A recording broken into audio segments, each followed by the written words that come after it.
What's going on, people? Welcome to Throwdown, episode 110. I'm your host, Tony Polanco, and I'm joined by Emilio Lopez. Sup, people? Throwdown. Chris Seeley.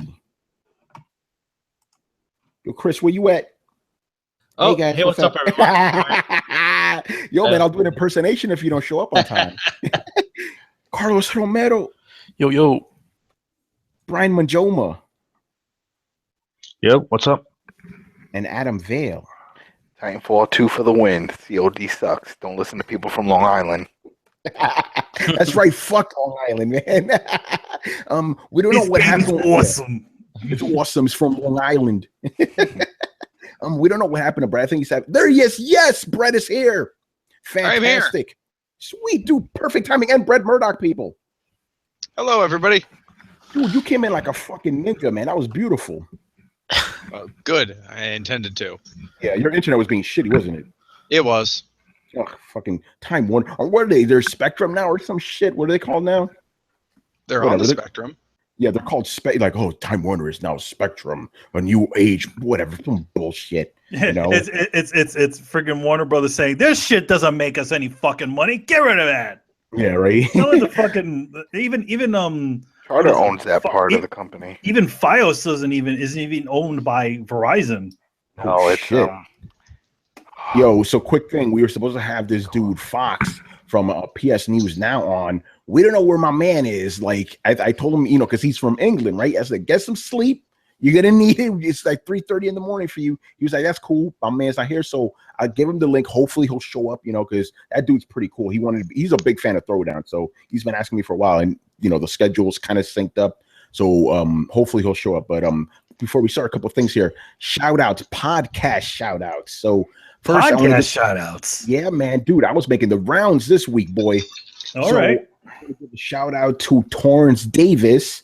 Had Warzone 300. I was on that shit, talking shit. A lot of fun. I want to give a shout out to the Co-op podcast, Richard Bailey, Gary, and JJ. There was episode 183. We're talking a bunch of stuff. I gave my first impressions of the PS4 Pro because I had gotten my shit after we finished recording Throwdown, and I wanted to talk about it on air, So I did that, and I also want to give a shout out to my man Kofi from the Press Start podcast. I was on there with those guys, had a lot of fun. So yeah, man, I'm just spreading the word of Throwdown, You must spread the word of Throwdown. And I'm going to make some appearances on some other shows, but I'll tell you about that at the end of the show. I also want to give a quick shout out to Brian Wilson. I want to tell you about Brian. So he was in the main pod, like the chat room one day, and I'm looking at his little logo. I'm like, I know this dude, but where is he from? And then I put the pieces together. I'm like, oh, he was with Charles on the fucking the Knights of the Turntable, right? He's a fan of Throwdown, right? Oh, nice. Funny thing, he asked Richard, he was like, hey, where's the new Throwdown episodes? Like, I haven't seen a new one uploaded since May. And I'm like, yo, my man, we're because we used to, for a little bit, we used to put the Throwdown on the Coalition YouTube, right? So that's how he found out about us. Was like, no, we got our own shit. So as soon as he found out, he subscribed to us, all that. Hopefully he'll ask some questions, because he did ask those questions one time in the live chat. Really good dude. So yeah, I want to give him a shout out, because he's a cool dude. I totally forgot that we were double uploading. Yeah, for a little bit. We only did it for like maybe a month, Yeah. But yeah, that's what's going on. We were gonna, do a little interview with Fox. He's not here, so we'll save that for another time. So I want to get into the main topic, and I want to give a shout out to Carlos for making this one happen. Because what happened was earlier today, around like maybe 5 o'clock Eastern, Microsoft, or specifically it was not Phil. Who the fuck was it? It was Major Nelson. Major Nelson, he posted a link where that says, as a matter of fact, let me actually read you this, because I was like, oh, really? This is interesting. And it was my man Blackstar actually who posted this first. I saw it from his. So they put out this ad. It says, this holiday, Xbox One S is the only console with 4K Blu-ray, 4K streaming, and HDR. I'm like, okay.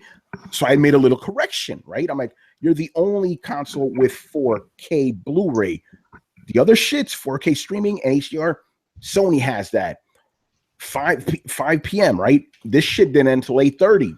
But it was crazy, man. Dudes came at me hardcore. Like I had some good conversations with Carlos and Torrance and a couple other guys, but some other guys went fucking livid, you know? So the thing is, like, I want to talk about that obviously, but I think, you know, as I thought more about it, I'm like, yo, this leads to a really good overall conversation about like misleading advertisements in gaming, especially this generation. Well, here's the thing. Advertising in general they're always going to spin things in the direction of the product they're trying to sell. They're not going to be like, oh, hey, yeah, and the battery runs out a little bit when you play, when you play this a certain amount of time. They're not going to do that. Yeah, So, I mean, to go to another medium, it's like cars. Oh, the best in its class. What does that mean? What do you mean the best in its class? It's misleading. The only time you can actually, when you do those like there's okay. Let's say if you had like a good review, you can test them at that point and be like, okay, because blah blah blah, Forbes report or somebody said, hey, this is a good thing. Whatever, you could start chest thumping that. But otherwise, if you don't have those sorts of things, lying in wait, you have to kind of control the message, which is what we always see in advertising, from movies to any sort of products and to games. The question you have to ask yourself is, who is this talking to? Exactly. Who right? cares? Like who really cares? No, people that do care already know better. So they don't know. Manny, go ahead. Here's the thing that therein lies the problem. That targets the people that are not in the know. That targets little Jimmy. People that are not in the know also don't have a 4K TV, so they don't give a shit what they care about. The thing is that, like, okay, now 4K is kind of becoming the thing. Now you go to a store, right? People don't know that most broadcasts don't broadcast in 4K. People didn't know the difference between the original changeover either.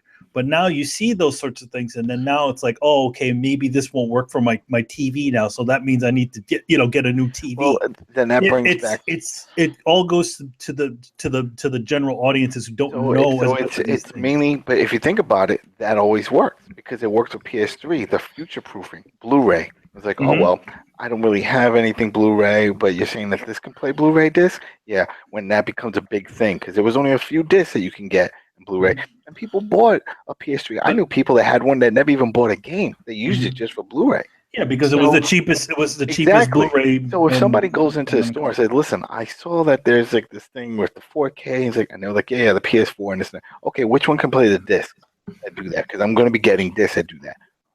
Xbox wins on that. That's it. And the whole argument we had on Twitter, or the debate, was the whole notion of Xbox saying that they're the only, and I'll emphasize it, Tony, because I think you think that we're not seeing this, but it says only console to have the three things: the 4K Blu-ray playback, 4K streaming, and HDR. Yeah. So I think that's fair, and it's a good way to advertise. Like I told you on Twitter, it's like a bragging rights. If you got more than one thing over your competitor, you're going to advertise it, and it's using a logical conjunction. It's using and, so it's saying that all of these things have to be true in order for this statement to be true. So it has the three things, and no other console does that. So it's correct, and it's fair, and it's not misleading anybody, because when you go to the stores and it advertises this, you're going to get that product. They're not lying to you about anything, and it's not, and also, like, it's not telling you that the competitors have some of the other things. The onus is on either the people who are buying these consoles to get informed, to ask the Best Buy people, to ask the GameStop people, or whoever, or the onus is on Sony to advertise just as much that, hey, we have these features too. So Microsoft is just delivering their message, and they're just advertising their own console, and they're trying to put the best light into their console to sell it. Did you see what they did for the games now? Let me give my response. Real quick, there's another part to this. That's the first part. The second part was that they started re-releasing games that are backward compatible with that new design. that now says Xbox One and Xbox. Well, yeah, no, 360. that's a different thing though. This is completely different. I'm talking But about this it's the same because it's to show you that but this it's not. does I'm talking about everything. this specific ad, Adam. Yeah, he's just talking about Yeah. that specific ad. I'm talking Yeah, about that he's not specific ad. We're talking not talking about about that. we're not I talking about wasn't that. mentioning So that. here's my thing, right? Because I'm coming at it from this standpoint. Manny, you could attest to this. Last gen, we would go into GameStops and stuff, right? We had this one guy come up to us, go, man, I really wish Call of Duty was on PlayStation. All my friends are on PlayStation, but this game is only on fucking Xbox. We're like, no, dude, the fucking game is also on PlayStation. He was blown away. He's like, really? Because I see the ads, I'm like, and this is the kind of people you're dealing with. When a regular person sees his ad, only does this, and that, they're gonna think, oh shit, Sony doesn't do any of this shit. I'm gonna get the Xbox. That's how it's misleading. And Microsoft knows this because most people, and I'm being real right now, most people are dumb. They don't look past the surface. We know the deal. We know PlayStation has 4K streaming. Saying that those people but that saw let me those finish. Call of Duty ads. Hey, I let Carlos finish. Let me finish, all right? So most people don't look past that shit. And that's who Microsoft is targeting. They're not targeting us. They're targeting the gullible people who just want, hey, I want a 4K system. Oh, this has all that shit. Sony doesn't have that. I'm going to buy this. And that's exactly what that's exactly the thing. But the thing is that I wouldn't. Here's the thing. I don't. It's weird because it's like it's not disingenuous in the way that they're not flat out lying. Yeah, but they are keeping back information. Yeah. What to say that the competitor has two exactly of the because three? they don't need. Who would do that? No, but the point is, regular people are going to see this. They're not going to say, "Oh, Sony only has 2; they have 3." They're going to go, "Sony doesn't have any of that shit," and that's why it's misleading. And that's their own thing. That's like saying when I see a Call of Duty ad, like the new one, and it says PlayStation at the end when it used to say Xbox. I don't think these people are going home and saying, "Damn, it used to be on Xbox. Guess it's not anymore." They are saying that though. Here's the thing. That does happen. Yeah. It happens, dude. Then what can you do? What can you do? Just let them live their life. No, listen. At the end of the day, they got to make their money. I'm not begrudging them that. I'm just calling out for what it is. I'm not making a big grand deal. As a matter of fact, I put that tweet out kind of for fun, and everybody lost their fucking mind, right? So I'm like, no. And then this goes back to what Microsoft did last year, right? The whole advertising, and we made fun of it on Throwdown. It was like we are the only console with the top 10 games of 2015. That was technically correct because Halo wasn't on fucking Sony. Sony had the other 9 games, So it's that kind of manipulative shit that kind of like it should make people question it, Yeah, but I mean, I kind of understand the whole 10 games thing because it's just one difference, but this is one out of 10. This is one difference too, or granted 33% difference, because it's only one thing, Yeah. And then the funny thing I find is like the one thing that Microsoft really has, when it comes to 4K shit, isn't even for fucking gaming. That's the funny part, So it doesn't really make a difference. But my point is, like, I see people getting duped. Somebody used this word on Twitter, and again, I see people getting duped into this. It's like, people, do your research. Sony has 2 out of 3 of those things, and 2 of those things are what you need for gaming. The UHD shit you don't need for gaming. You're talking to people that love the Xbox. So I don't get it. What are you expecting to hear from them? No, I'm talking about regular people. I'm not talking about those Xbox fanboys. So then why are they attacking you then? Because they're Xbox fanboys. So they think I'm a pony. About what they like, or else they wouldn't give a shit. Yeah. That's my point. So if they do care, then they know. Yeah. And like you're saying, Tony, like, would you, if you were Microsoft, would you advertise like that? Because I know I would. Oh, hell yeah, man. I'm going to sucker everybody into buying my shit. I'd totally advertise like that. But you're correct, and you're spewing facts. You're not. Oh no! When did I ever say this was like factually incorrect? No, I say that? You said that they were misleading, but in context, it makes it sound like every cereal commercial isn't misleading. Every movie trailer isn't misleading. Like that's just the game of advertising. Yeah. Oh, but okay, kids' number one favorite cereal. Like that's the way advertising works. So then you have the question of does Microsoft? Because the thing is, you're actually leading to the main question: is this type of advertising like wrong? No, because everybody's doing it. But that's the thing. If everybody's doing it, does that make it correct? Doesn't matter. That's just how it works. That's advertising. That's just. But they're not. But you guys got to understand, they're not lying. They're telling the not. truth. No, but no one is saying they were lying. No one Somebody- said they were lying. That's dude. why it's not. I want something that does all three. If someone says that, I want something that does all three. Which I don't give a shit what it is. Yeah. That's it. But that's the thing. The seller, the clerk at the store doesn't have to come up with some bullshit or spin things around. He's like, wait, you want something that does all three or just two of the three? You know, it said, no, just the whole shit. I want all of it. Play it, disc and stuff. I have no disc, but eventually I know I'll get it, just like I did with the Blu-rays. Well, right now, the only console that does all three is this one. So it's not really misleading. True, but I'm talking. What about the person that goes in there, doesn't even talk to the clerk? Hey, I saw this ad where Microsoft said they got all this shit. Sony doesn't have that. I'm buying that shit. But they're advertising Microsoft consoles, not But that's a logical conclusion you jump to. It's like, oh, they're the only one that has that. I guess Tony, you one were doesn't have focusing it. so much on the micro that you were failing to see the tree for the forest, or the forest for the tree. Like, you do understand it is a fundamental concept of human nature to try and put forth the best perceived deal when dealing with another human being. This goes as far as trading fruit, being like, yes, I have the ripest tomatoes. This goes as far as dating profiles, as of saying, like, yeah, I bench 250. Nobody puts forth a mediocre front when they have the choice to curate their image. Exactly. And this is, let's take catfishing, for instance. Like an ugly girl puts a highly misleading photo up on a web page. Like, well, she wants to get noticed. She wants people to talk to her. She wants people to give her the benefit of the doubt.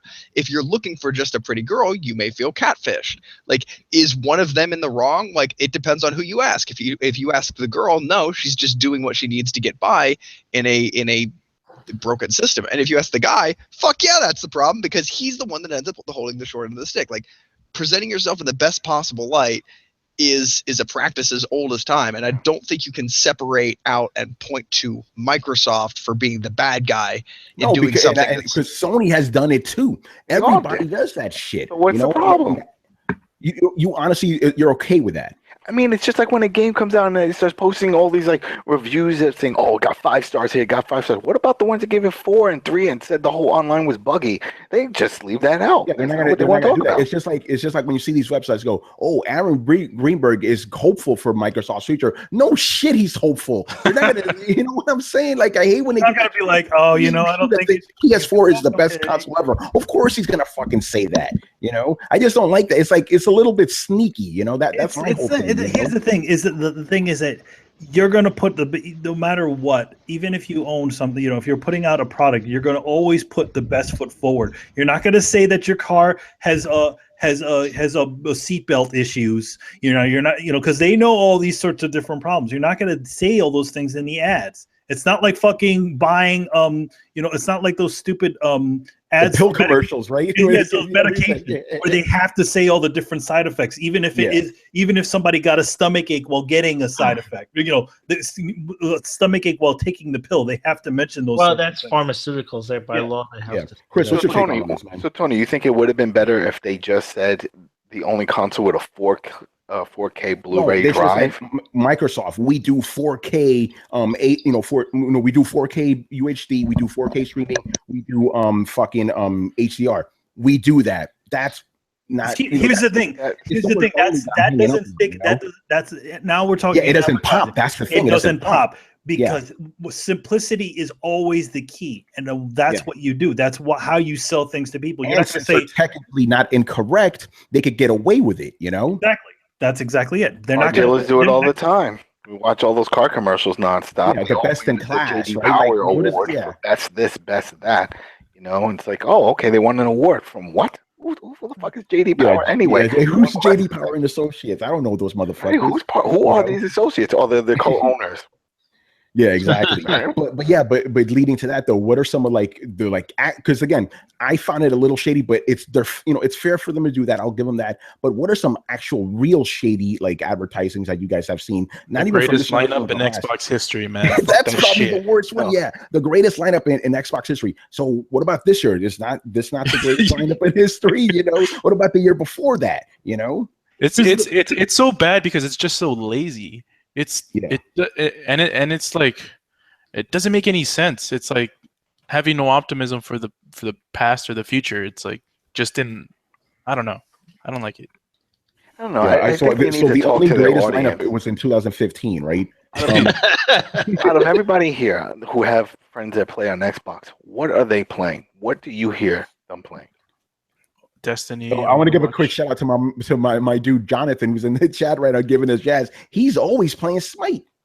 So that's what he does. And I see other dudes mostly watching TV on Xbox. Oh, yeah. But A lot of a lot of TV. TV. No, it's yeah. true. Can I make a small comment about the how nuttily Yes, you confusing and how nuttily confusing the fucking Xbox menu is? It's horrible. that whole Don't look Oh at my interface it. is fucked god, up, that yeah. thing is It's- horrible. Like Don't look at it. my friend Mark's roommate, he got like the Xbox One, right? And he wanted to get it.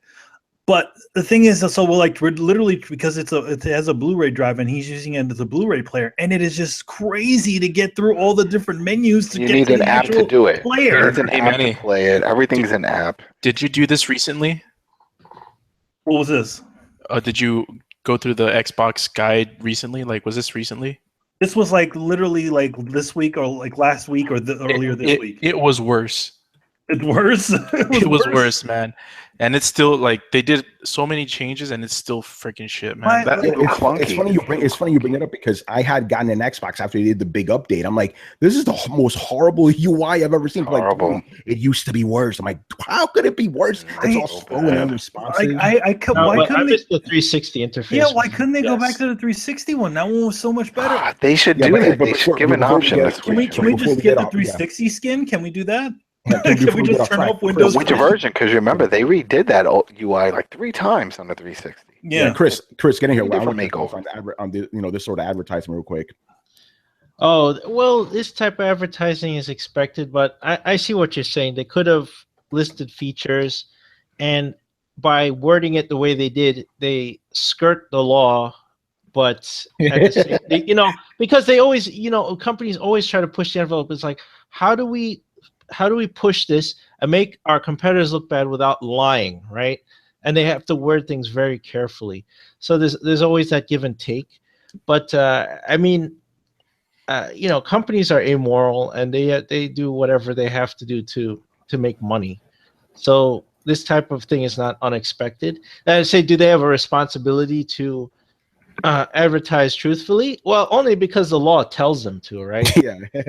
But they won't. If they could get away with it, they would. And if they could take the hit and get sued, if Sony said no, you're fucking lying, then they would take the hit, be like, no, but this is going to get a sale, so we'll just take the hit and go to court. Like, companies do that, and I think there's a responsibility as journalists to go, well, that isn't right, or to point out these things to people. I mean, that's why we're having a discussion. I think that's where the moral obligation comes from. And I get pissed. Like, I've called out other journalists too for towing a false line or pushing narratives, which is basically propaganda from a company, instead of looking into it and going, hey, this isn't right. You're not telling the truth, or you're not telling the whole truth, or you're not putting this in the proper perspective. Yeah, I'm thinking about Nintendo right now, by the way. Because but you're right about that. They skirt the law. That's a great way of putting it. Even though I'm not going to go that malicious, but because they are technically right, but they do. Not just Microsoft, all companies do this shit all the time. What can we get away with that pushes it just One enough? thing I gotta say that Microsoft did, and a while ago when I worked for the 360, was when they had Xbox Live, and they were promoting how great it is for the online. And I remember when we all remember it probably when they interviewed, what was his name? Phil Harrison. Was it Harrison? The one for PlayStation, and he said that they've done their research, and that playing online is not something that their customers want, and they don't see that in the viable future. Do you remember that? They made a song about it too. Really? That was Sony. Yeah, the Sony song. Remember the Sony song? And they did the whole snippet. He's like, we don't see that. It doesn't seem like it's going to really work out, and our customers just aren't interested in something like that. Yeah, that's interesting because I know they kind of had to force the online on the PS3. I forgot who was it. It's like, no, this shit is going to have online because it wasn't going to have online, the original version of it. That's why PSN was so fucking shitty, because even everything online related with the PS3 was just terrible because it was an afterthought. The store was so bad. Everything was, the PS3 had the worst fucking like store interface. Yeah, the store was a shitty website. Yeah, it's a shitty, horrible website. It was terrible, you know. But yeah, I How do you kill your brain? That was the song. Yeah, how do you kill? That's funny, man. You remember that song? Did you ever hear it? Yeah. Now I gotta hear that shit. But you know what? I'm talking about, fake advertisement. This is fake as shit, and they got away with it. Blast processing. Remember that shit? Here's the thing. Here's the thing. There is no blast processor, but the thing is about the processor inside of the Sega Genesis could handle scrolling better than the Nintendo. Like scrolling in faster speed, faster speeds than the Nintendo. The Nintendo actually had a notoriously underpowered processor inside of it. It had a really great graphics processor, but the actual processor inside of it was really shitty. So there was a couple of games that they would run a little bit slower on the actual Super Nintendo. Yeah, so, they were all full of buzzwords. So they Super Nintendo always pushed Mode 7. It's like, oh, do you know what Mode 7? It's 3D. You got polygons, and and Sega had their blast processing. They always pushed. But the thing is that that was the blast processing buzzword came from the fact where it was like, okay, Super Nintendo's got has all this stuff over it. What is it that we can do that they can't do? And they're like, well, we can scroll through screens a lot faster than our processor is actually a lot better. So we can actually scroll through stuff a lot faster than they can. Oh, so then that's like blast processing, right? Yeah, in the book I read, it was basically like the name wasn't blast processing. It was like rush processing or something. And the guy was like, what? It was a PR guy too. What's that? Let's call it blast processing. So they kind of twisted shit. But there was no actual processor inside of it that specifically allows them to do fast stuff. It's just whatever they were using inside there was actually better than whatever Nintendo was using. Yeah, but that was just a counter to Mode 7 because everything was about Mode 7. It's like, oh, what's this Mode 7 shit? When Mario Kart came out, right? And they were like, do we have anything like that? We have blast processing. But the thing is that the Genesis could actually do Mode 7 sort of stuff in it. Like there are some games that do that where it's like a flat surface sort of, 3D.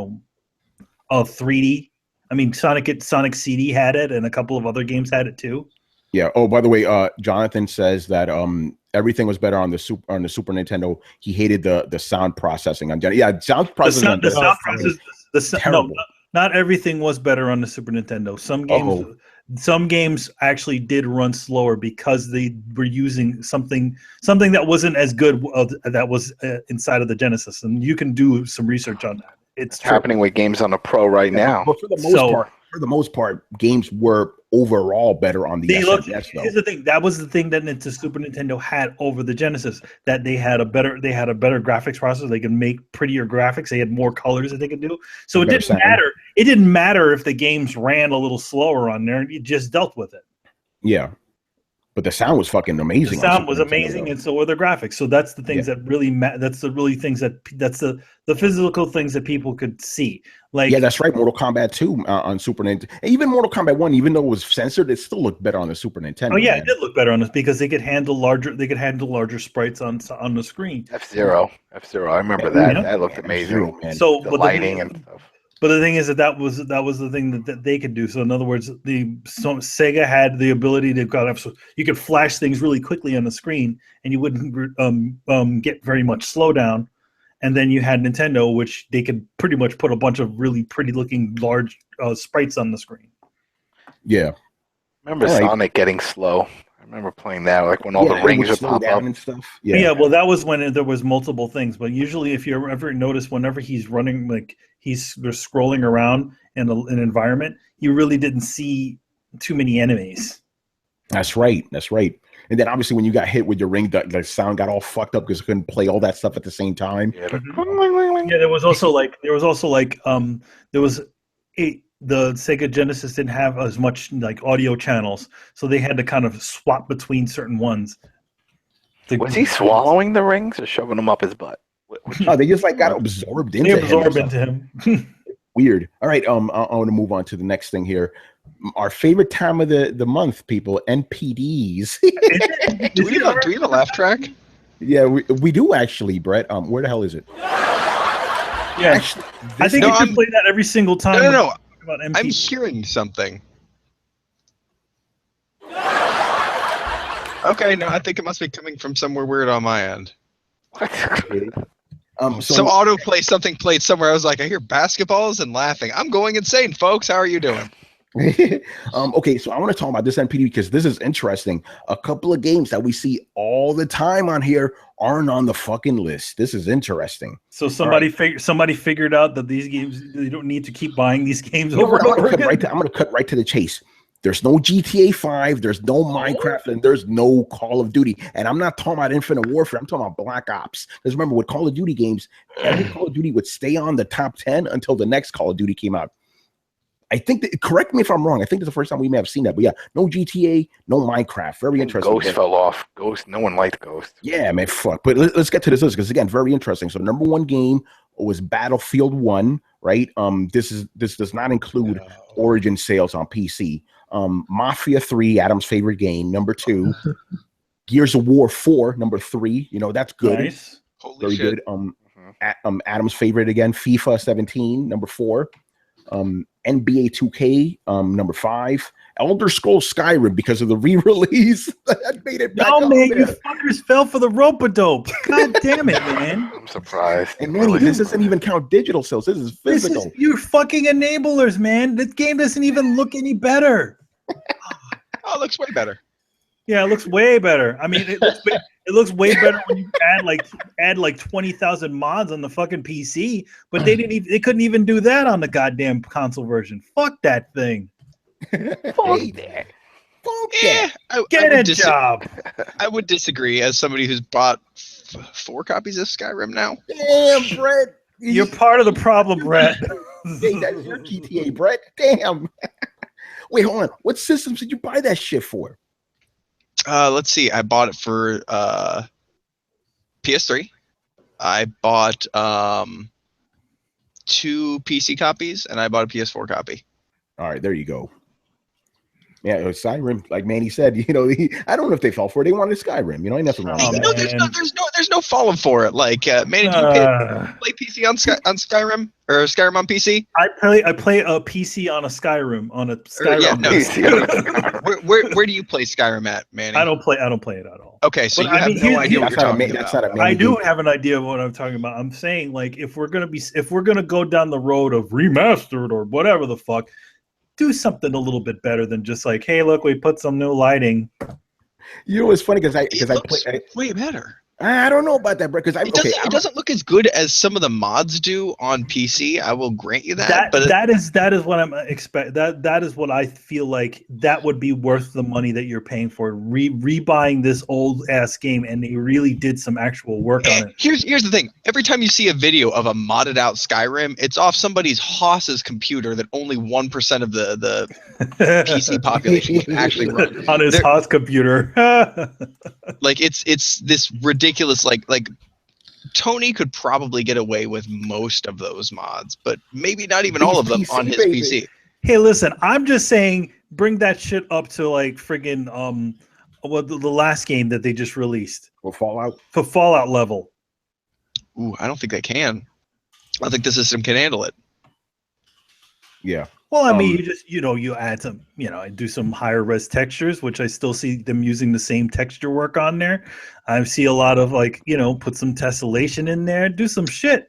Yeah, but the newer Fallout was significantly smaller.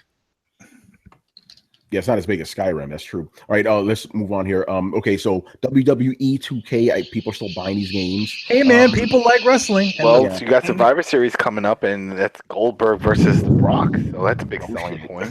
Oh, yeah, that Goldberg's going to do a real good job in that shit. Yeah, that's going to be horrible. That guy's a fucking hack. He already got hurt. He got hurt during training, and he hasn't even started the match. So yeah, see? Come on. Too old. Okay, Civilization 6, that's another new game. Here's your favorite, Adam, another one. Titanfall 2, baby.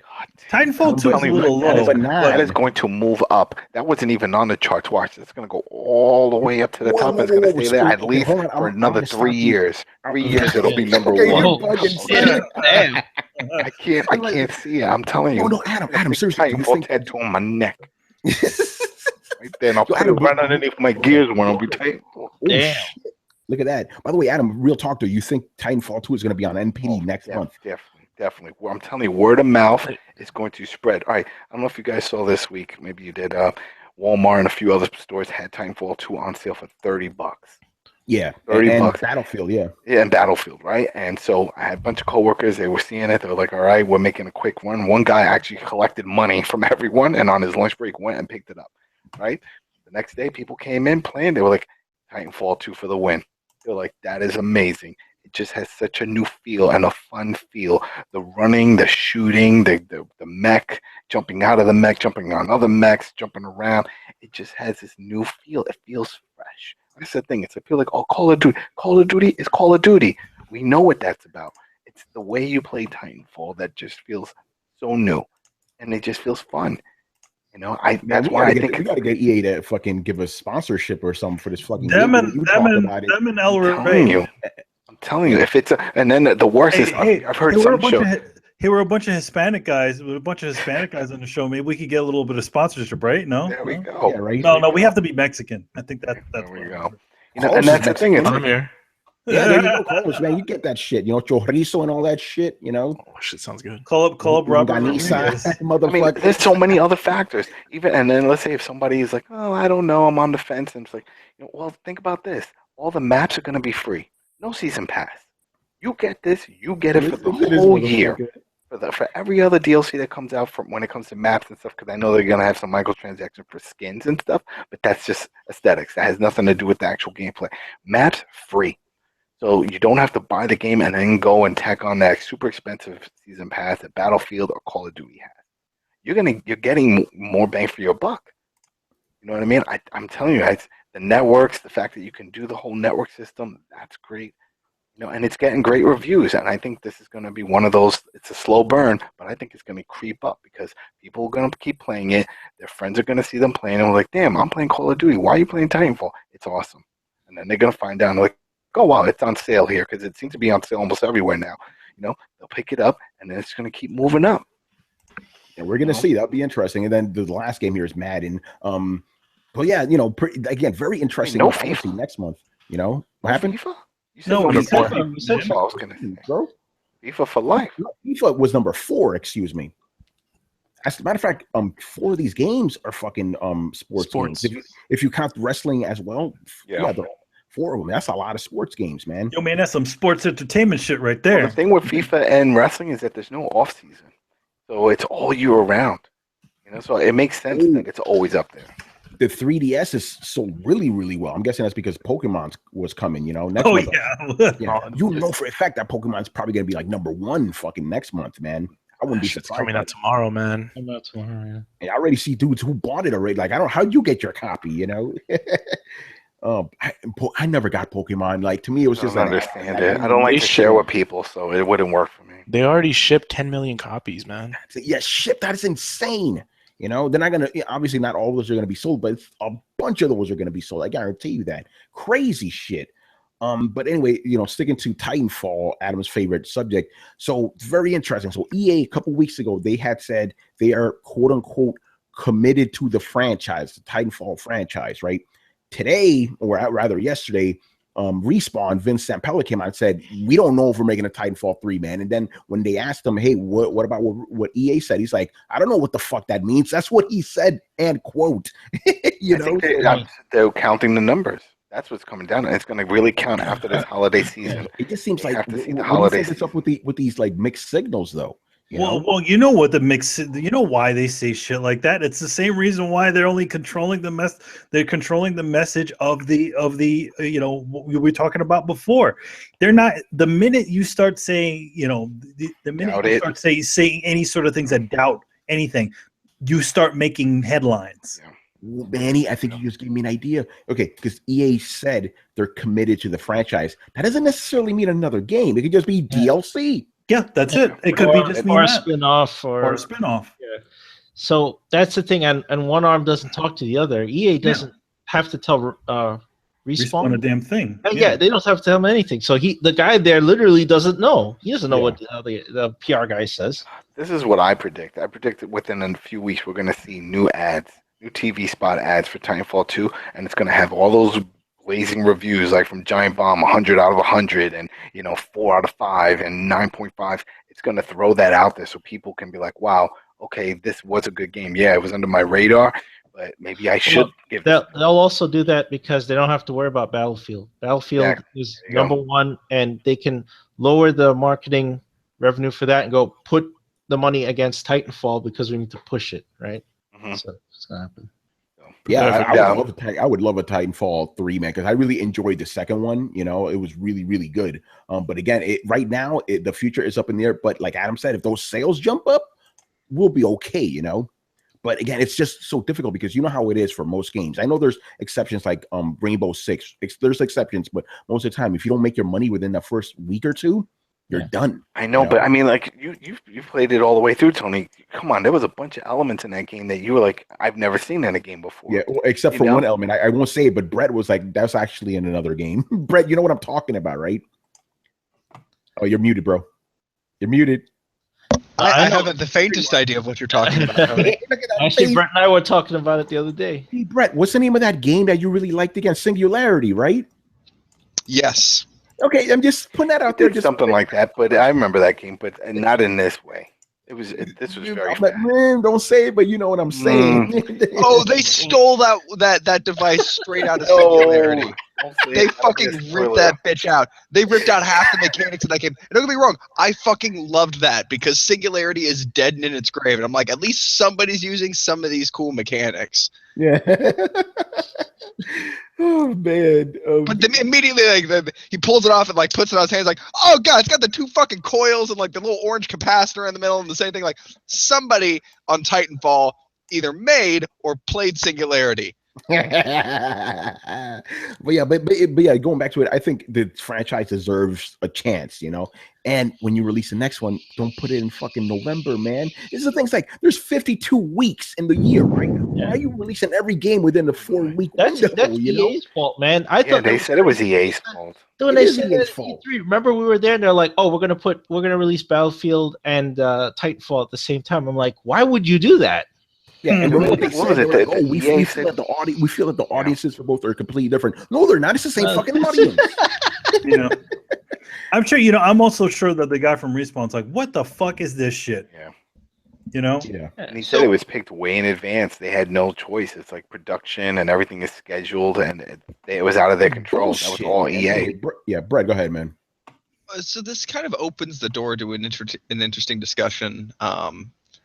You have games that, despite a lot of media, get pushed, or because of a lot of media get pushed, they come out, they burn out in a couple of weeks. And then the polar end of the spectrums, you have games that are slow to take on, end up amassing a following, getting talked about, and so there's 2 different ways. Brett's talking about Bloodborne, by the way. I'm not gonna, I was going to say it. What I was going to say is there's 2 different ways to get to the charts.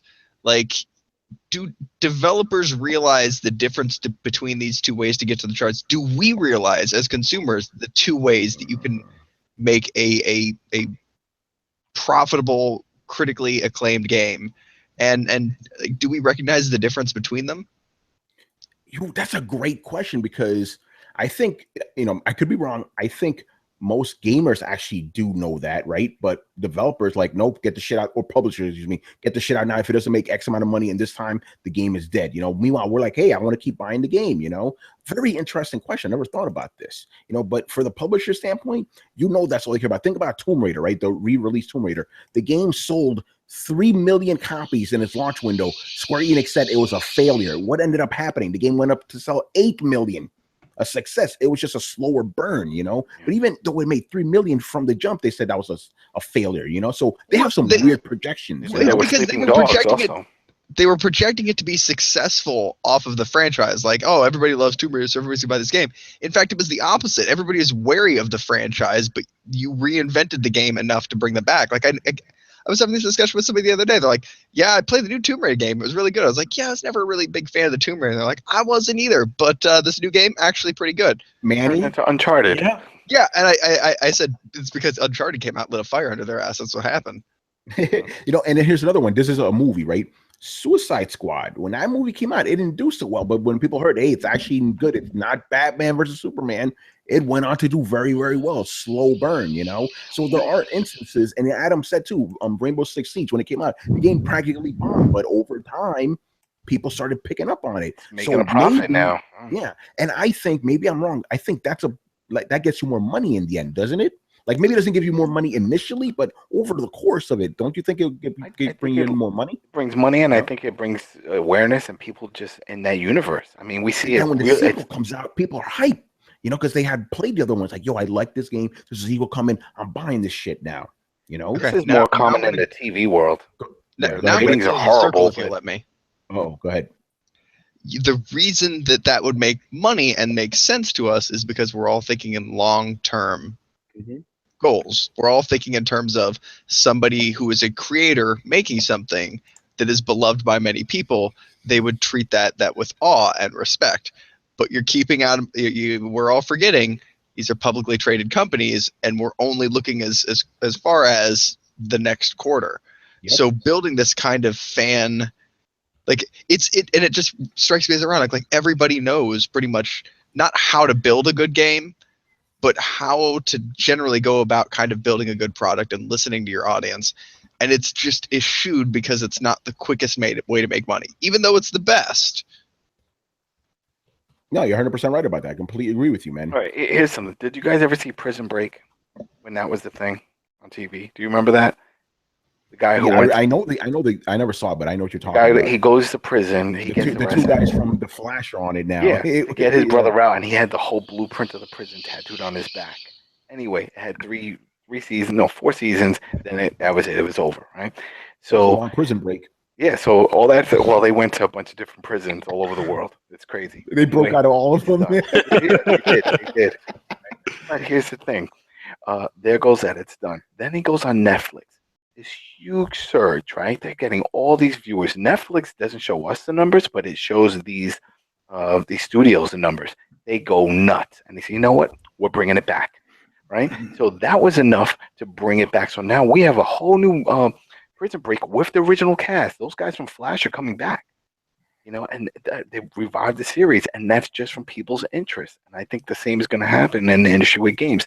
Let's say the numbers weren't so great, right? But they see these rave reviews, and they see people still playing it, and they're like, you know what? What did we do wrong? We all know what they did wrong, at least in Titanfall situation. That release window. Yeah. You know? So I don't think it's going to be dead. I think if this stays the same course, people, word of mouth, the good sale price, and great reviews, that's going to push it up enough to the point that when EA starts looking at, all right, what are we going to kill off? What are we going to bring up? It's like, all right, you know what? Let's try it one more time.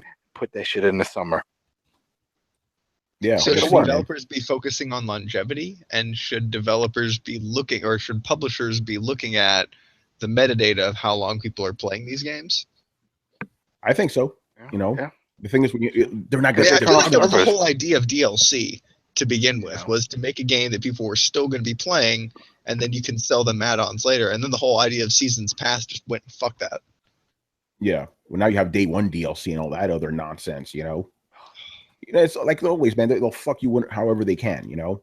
But yeah, I think that would be a better strategy. It's not going to happen though, because they want that quick buck. They got to make them a certain amount of money during each quarter. You know, they're not thinking too far ahead. We're gamers. We buy this shit. We want to have the games for a while. We want to see more of them. You know, but we don't. You know, they don't think the way we do. You know, what I think sucks like games like Evolve. You know, that are strictly online. Oh, man, man. And if nobody plays it, that game was hyped to high hell. Lasted a month. No one gave a fuck anymore. Because it was just strictly online, and that's the thing. If it was nobody one mode online, it's like playing Ring Around the Rosie. It's like, are you going to play this for a while? No, that's one mode. You do the same thing over and over again. And then what happens if no one buys it? Then your game experience sucks. It's over. You know what I mean? Because like, damn, it's all online. What can I do? I just wasted money. There's not even an option. That sucks. It was also an incredibly restrictive multiplayer experience that seemed designed to only sell microtransactions. And it didn't seem to be, like, it almost seemed predatory in a sense to me. It didn't seem to be oh, let me sell you a gun camo. Let me say this other thing. It's going to sell you all these things that make the game actually change. Sell monsters, remember? They were selling monsters. Ridiculous Yeah, amounts of money. Yeah. So basically, you're looking. I think South Park did a pretty relevant episode on it. You're now honing in on 10% of the population who essentially have like a gambling or a buying or a competitive problem, and you're just emptying their wallets out for hundreds of dollars a piece. Like it's one thing to take $1 from everybody on the street. It's another thing to like get somebody addicted to a game and then, you know, bleed them through the nose. And I feel like that's what Evolve's strategy was. It was a marketing strategy wrapped in a game. And I think the gamers were smart enough to recognize that and to realize that. Yeah, I agree with that. Microtransactions, the game. That's what Evolve was. Yeah, you know? wasn't the initial edition, the deluxe edition of the game, $100? Yeah. And it didn't give you all the DLC. Yeah. DLC were like $15 a pop for each monster or something like that. Just amazingly. Yeah, like the whole game I think was like $300 or $400. Wow, man. Crazy. All right, I want to move on. This story is fucking ridiculous. This happened over the weekend, right? So this, dude, he deleted these pictures too, by the way. So this guy posted pictures of his new PlayStation 4 Pro, right? And he said, "Oh, it's overheating," and it was like, kind of melted on the side, right? It was obviously fake. It was obviously he took a fucking lighter to it and burnt it, right? But that didn't stop dudes like Crap Gamer from going on there reporting this shit as actual factual news. It's like when shit melts, it usually melts down, not up. So why would somebody buy a console and do this shit just for like? What's the reason? They really do it. Maybe it was like Photoshop or something. No, it wasn't. It was like you could tell, like it wasn't Photoshop. Like somebody did it.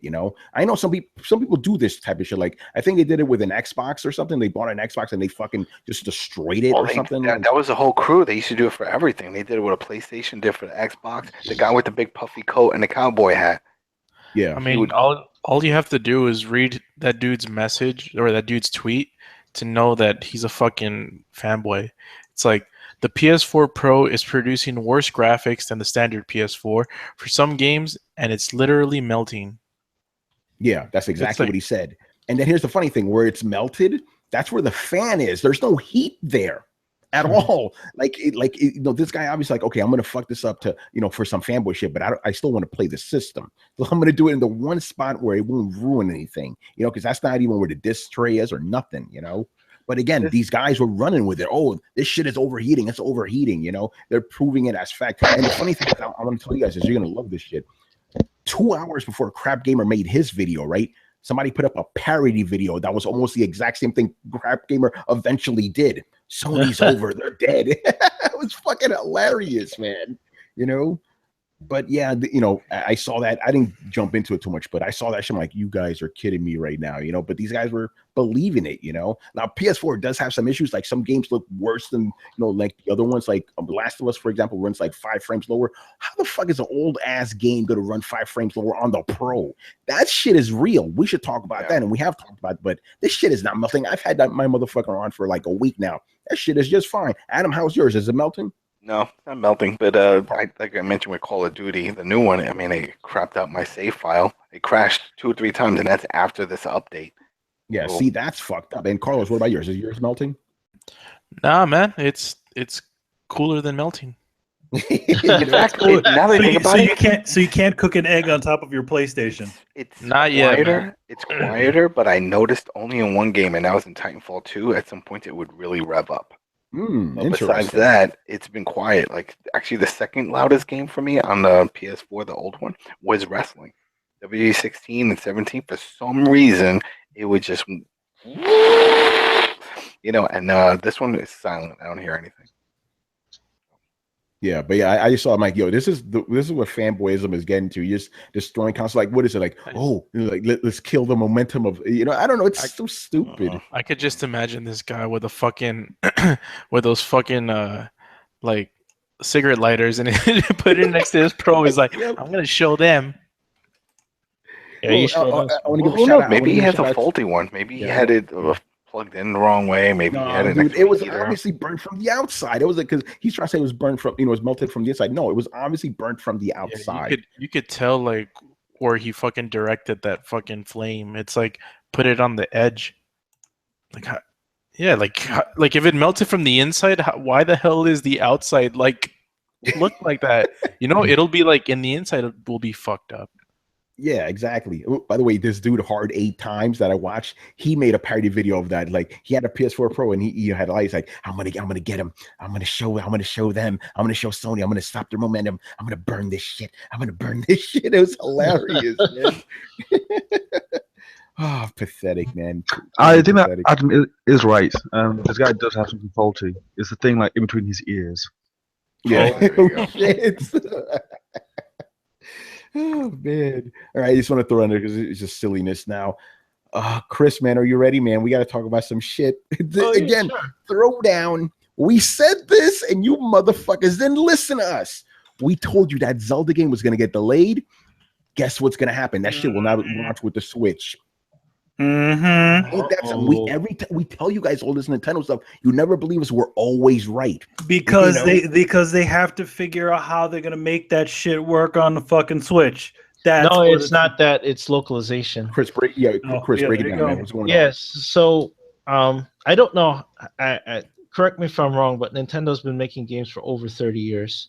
Yes. So I don't understand how in their infinite schedule in multiple Zelda games, by the way, with tons of dialogue that has to be translated into multiple languages, that they didn't realize the timing it would take to localize this new game in time to make it from that to QA to launch with the Switch in March, allegedly, right? They didn't plan any of this out. So they're saying they have localization problems. This got leaked by that tipster, Emily Rogers. And I read that that stuff earlier this week, and I was tweeting about it. And I pointed out, yeah, she's right. You have to wait till localization's done before you QA the game. Yep. Yeah. So, right. She's saying it's not, the localization won't be done till the end of the year. And it takes 4 to 6 months to QA this type of game, right? That puts it, the earliest it could launch is May. By the way, I need to make a quick note about Emily Rogers, right? Because I posted that story on geek.com. Some idiot, how could you post stuff from Emily Rogers? She's been wrong before. Yeah, she has, but she's mostly been right, So I just had to throw it out there. It's like, she's like, I started following her because she knows her shit too, She has some insiders herself, But go ahead, Chris.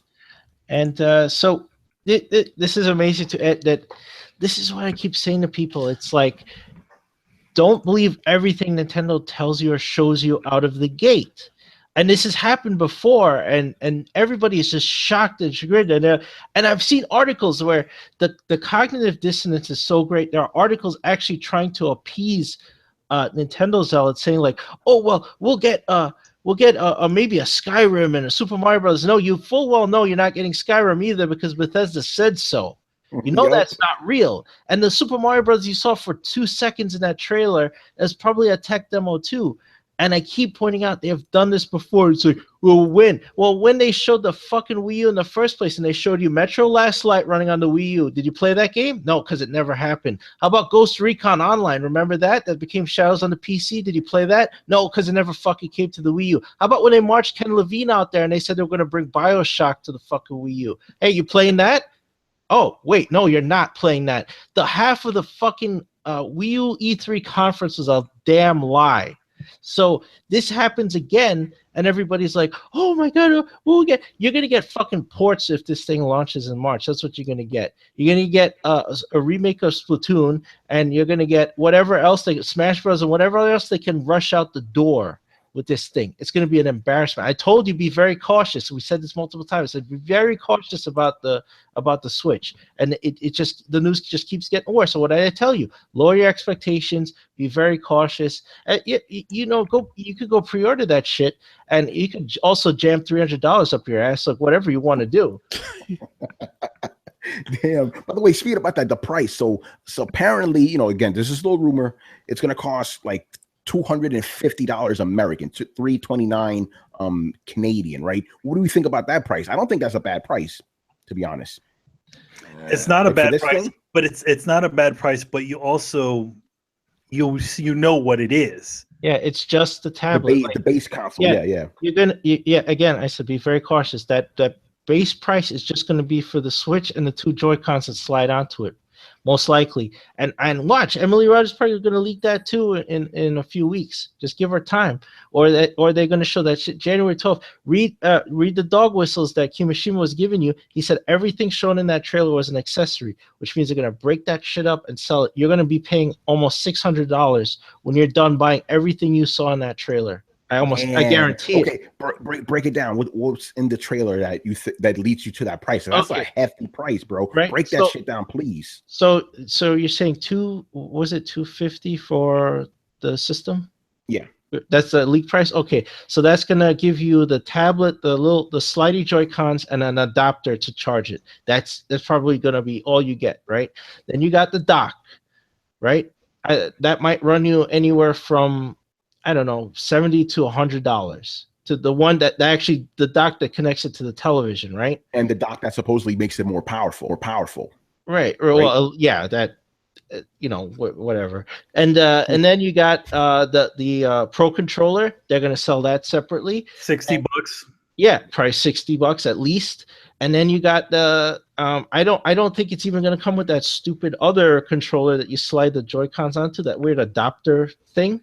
I don't know if that might be sold separately too. Nintendo's looking to make as much money as possible off of this thing, and they will milk you guys, right? When I tell you they don't care about you, it's the only company that has the most disdain for their customers I've ever seen.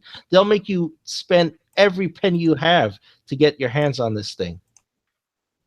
Man, but if Zelda's not going to be coming out for the launch, what are they actually going to have? Ports. Watch. You're probably gonna get a Splatoon port. You're gonna get if they're lucky, you get Smash Brothers, right? You're gonna get some bullshit game like Mario and Sonic at the Olympics.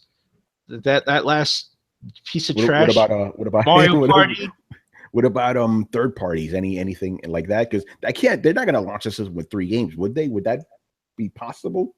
No. It's just gonna be any port they could push out the door. Anything that they had, they can push out the door. As for third parties, I don't know. I don't know what third parties last launched on the Wii U that had any traction that would be attractive enough to push to the Switch.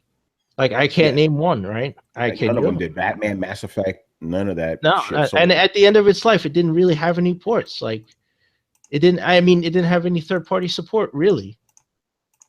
And what are you going to do? Put indie games on there? Or are you going to port Shovel Knight?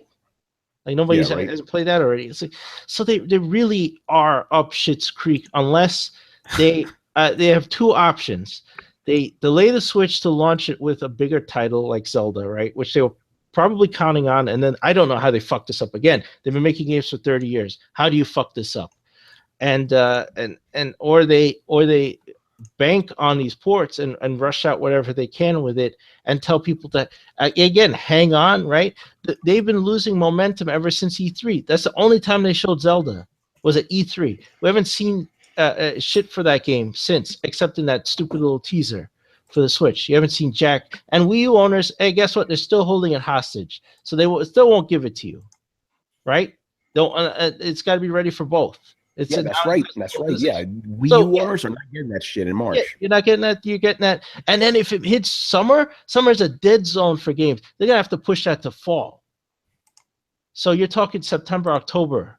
Hold on. Well, wouldn't that actually be okay for there's nothing coming out in the summer. Why would that be a bad launch? But nobody launches anything in the summer. Well, granted, nobody launches consoles in the spring, so they could launch it in the summer. But that's not a time when big titles are pushed or marketed, right? Summer's usually a dead zone.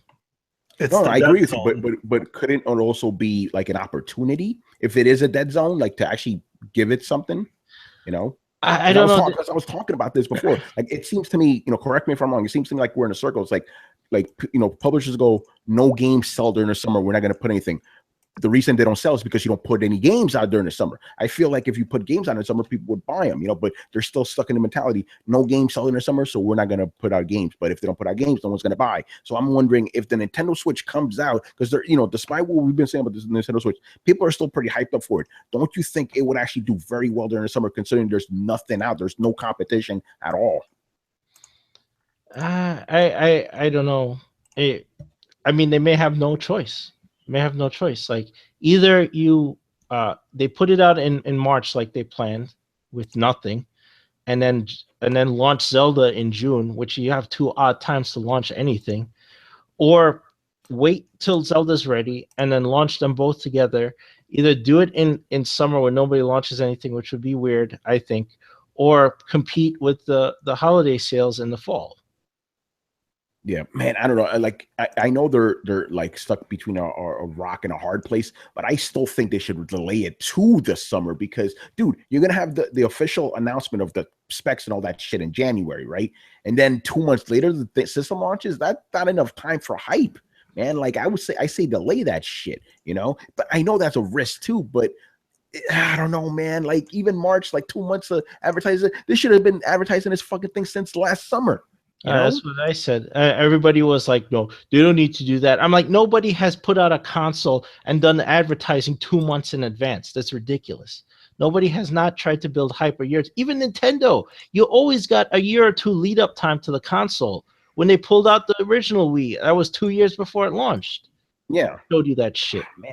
And then they're killing they killed the Wii U already. You know, it's like, why are you killing it now? Like, let that shit keep going for a little bit. I know it was a disaster, but let it roll a little bit. You know, I don't know. No, it's not just a disaster. I think the Switch is a coming disaster, and they've put all hands on deck to work on that system. I really don't think they have the resources to keep up support on the Wii U and keep that going, and the 3DS and the Switch. I think the Switch is a mess. And I think that's what they've done. They've pulled all their resources and they're focusing on it 100%. Now, they're still supporting the 3DS. You still got Pokemon and stuff coming for it. And they're going to have to ride on mobile, on their handhelds once again because the Wii is dead. And if they delay this thing, the 3DS is going to be the only thing holding them up next year. Man. And that's probably going to get discontinued too eventually, isn't it? Oh, yeah. Oh, don't say that. No, it will. It will. Watch. I mean, okay. When what has Nintendo ever dropped the price of the Wii U in its life? Oh no, I thought you said the 3DS. Sorry. No, that's what Tony said. 3DS is done, what he said. Yeah, next year it's done, guaranteed. And they've never dropped, but they're gonna have a holiday drop price. They're you saw the flyers. It's $100, man. $99 for the holidays. They've never dropped the price since the initial price drop way back in 2013. Why is that? That's 2011. Why are they dropping the price now? It's because they're getting rid of it. They're getting rid of the stock. That's why. They're going to start ramping down production. You get rid of stock. How do you get rid of stock? You drop the price. That's a huge price reduction. One side note, this is kind of off topic. My PS4 Pro just beeped. Okay. A loud beep. Uh-oh. Is it giving you an error? No error popped up, but it went beep. Overheating, maybe? Oh, here we go. It's gonna melt. Adam, take pictures. Take a video. This is gonna take a video. Well, that shit. Hey, listen, man. If that shit is really fucking melting, we'll fucking like blast it out there. You know, take video. Start recording now. You know. Okay. I want to move on. We're still going to talk about Nintendo though. Barry Burton, he says, man, it's great segue, Barry. Thank you for this. He goes, Nintendo can survive on the NES Classic sales and delicious member berries until the Switch launches. Here's the thing. No, because they didn't launch enough of these fucking things. And here's what's going on.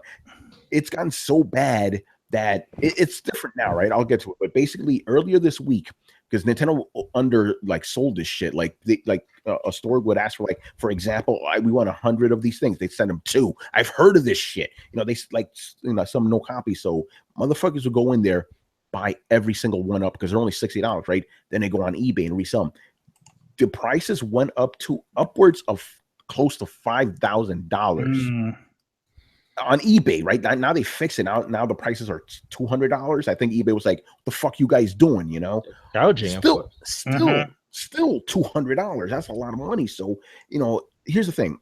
You know, people say, hey, Nintendo's going to do fine with the NES Mini. They would have if they would have made enough of these things. I would have, you know, how on Throwdown I've been saying that PS4 Pro is going to, you know, be the #1 selling thing in November, right? If they made enough NES Classics, that shit would outsold everything easily. But nope, they don't. You know, they didn't make enough. You know, like Chris said, and Manny said too, artificial demand. Artificial. They're pulling that shit again. They did it with the Wii. Yep. Yeah. It's a damn shame because people want this shit, you know, but now they can't find it. You know, it's crazy. Yeah, but like I told you, don't buy this thing for $200.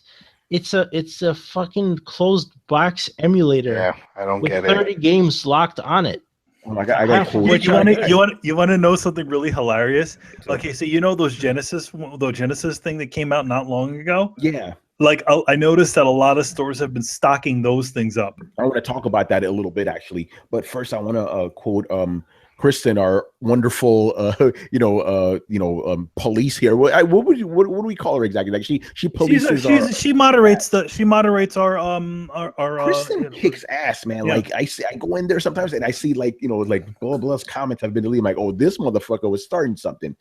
So yeah, Kristen are awesome. I want to give her like a really cool title though. Like she's our moderator, but I want to give her a cool title. But anyway, she says she's talking about the price of the Switch, the eBay prices. Mm-hmm. That's an idiotic price to pay for that thing when you can go support your local retro game shop and buy the real thing for a fraction of the price.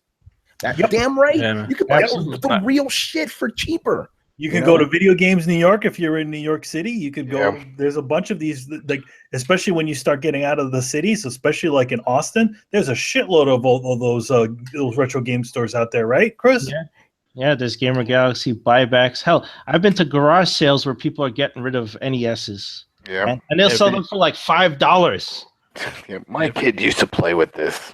Every time I see my brother, I have to I try to convince him to give me my old NES back because he kept it that was like the family console.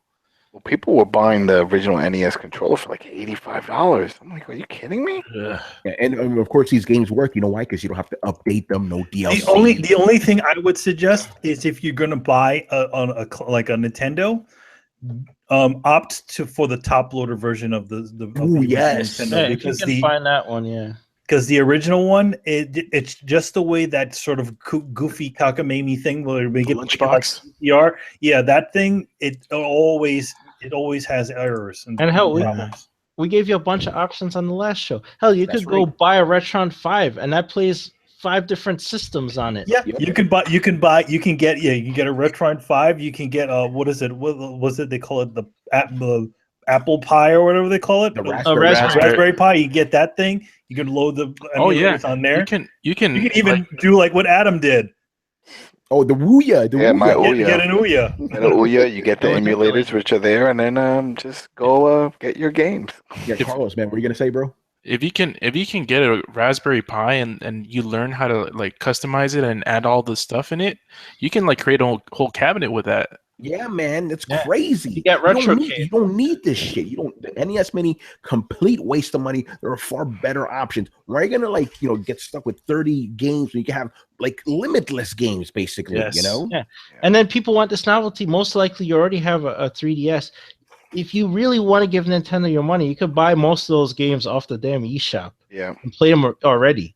Don't need to buy this box that comes with 30-inch fucking cords and controllers. Like, what were they thinking? And let me also add that if you just remember I was saying that they started stocking up on the Genesis one that has 88 games. Yes, and you could put Genesis games in it. Yep. So if you have classic games, you get 88 games plus whatever you have in your library, or if you rent them or find a cartridge, you could play that too. Mm-hmm. This thing, the NES Classic, doesn't play jack other than the 30 games on there. It's a waste. Bullshit, man. It's a waste of. Don't buy this shit. Especially don't spend $5,000 on this bullshit. When you just get emulators, man. Fucking if dumbasses. you spend $5,000 on this shit, you're fucking dumb. Let's just be honest. Okay, I want to talk about this Sega shit. Carlos, you want to say something else? Oh, it was relevant, but I was just gonna say that I dusted off my 3DS. I haven't turned this on in 2 years. It still has battery.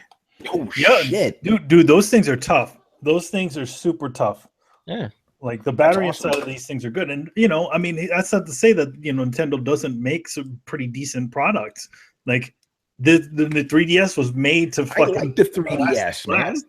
Yeah, I like the 3DS. Here's the thing, like I always said, man, like I like Nintendo's games and stuff, I just don't like the company. I was I like the hardware. The hardware is good too. It's sturdy made. You know what I'm saying? Like I bought the 3DS. I'm like, this is some sturdy. I could probably drop this motherfucker. It still work. I don't want to drop the Vita. That shit'll probably crack into a million pieces. Kind of a funny thing with so me and my girlfriend went to the local GameStop for whatever, and we're just looking around because we're just bored. Anyway, she decides she's going to start playing the 3DS, and she was not 3DS, the Wii U, and she's a big fan of the Yoshi's Island games. So she started playing the Yoshi's Yarn Tale or whatever, and she is like, "Oh my god, this game is exactly the same, but this stupid fucking controller."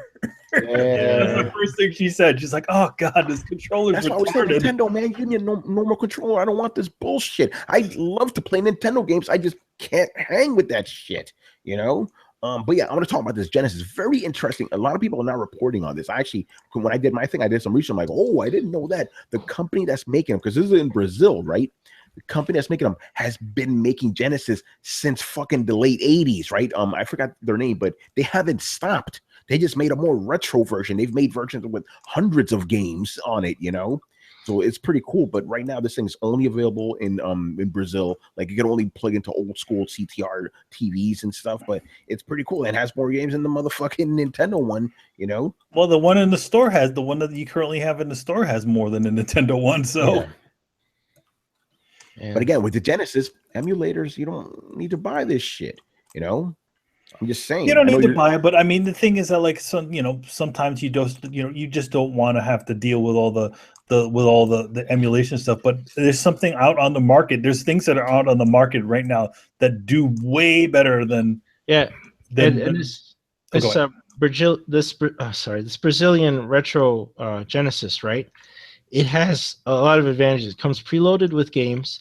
Yes. It has a cartridge slot to play classic games. It has an SD card slot, so you know what you can put in there? You can put ROMs on there. There you go. That's the selling point of this thing. Fuck do you need a Nintendo for? Nintendo Mini shit. Well, and the other plus with the Ouya is that you can use a DualShock. That's what I use, the DualShock 3. Well, there you go. Don't have to use it, yeah.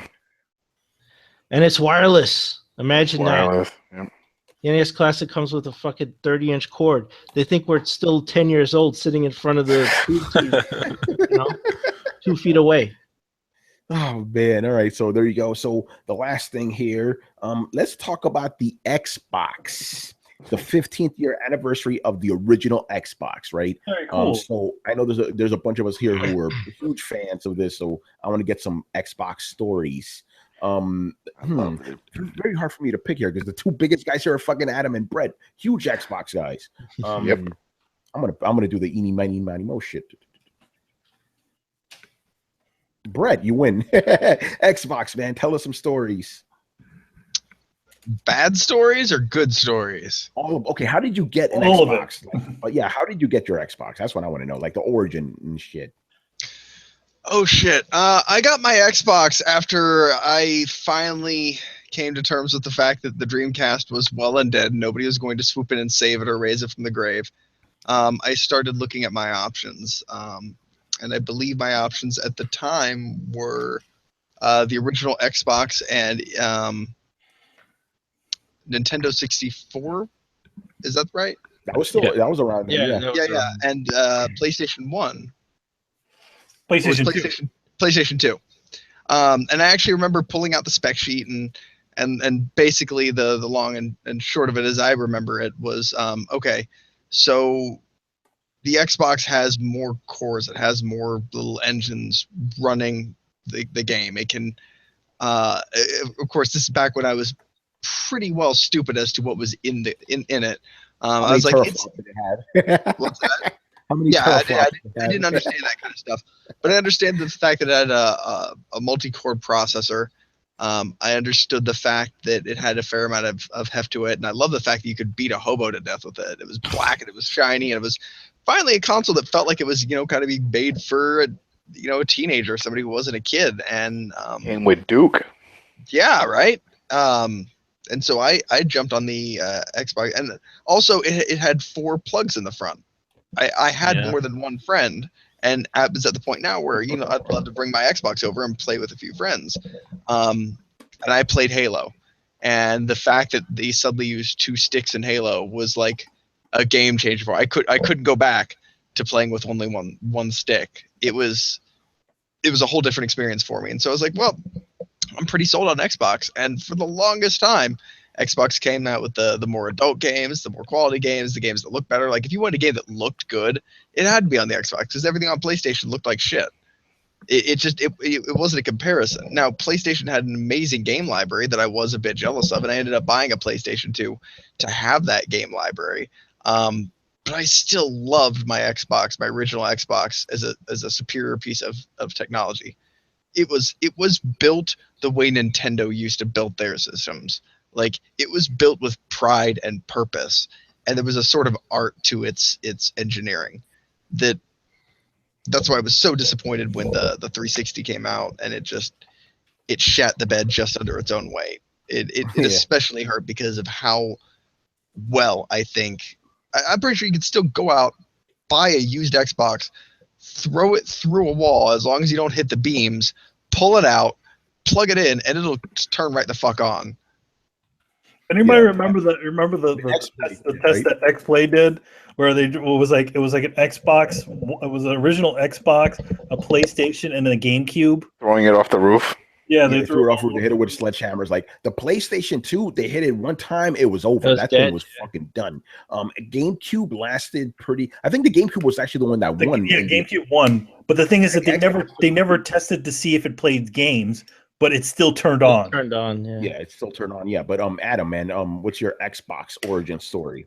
Let me see. So I was always following it, and I was like, all right, this because you were a fucking this is facing you were a fucking Microsoft head. Microsoft head. I had my Microsoft certifications, and I had my Microsoft hat. Remember when I used to wear that Microsoft hat? You had the Microsoft hat, you had your certification, you had that lousy piece of shit Zune. Yep, I had two, okay, 2 of them. That Zune HD was good, though. It was good, and the fact that you can share music with people, I mean, until the music industry found out and shut that shit down, but awesome. Hold on, Adam was a bot before bots even existed. Yeah, it was something else. Yep. So I remember. Adam, what are you watching? I see that shit in your glasses. What the fuck are you watching? I was flicking through the different inputs. So my whole thing was, so I kept saying, all right, this is gonna be good. It's gonna be good. And then my next door neighbor called me up, and he was also a tech head with stuff, and he was like, you need to come over. I'm like, why? He's like, I got the Xbox. I was like, oh, okay. So I remember I went over there, and he turned it on, and I saw it glowing. I was down on the controller, Duke, which was the name for it. Duke.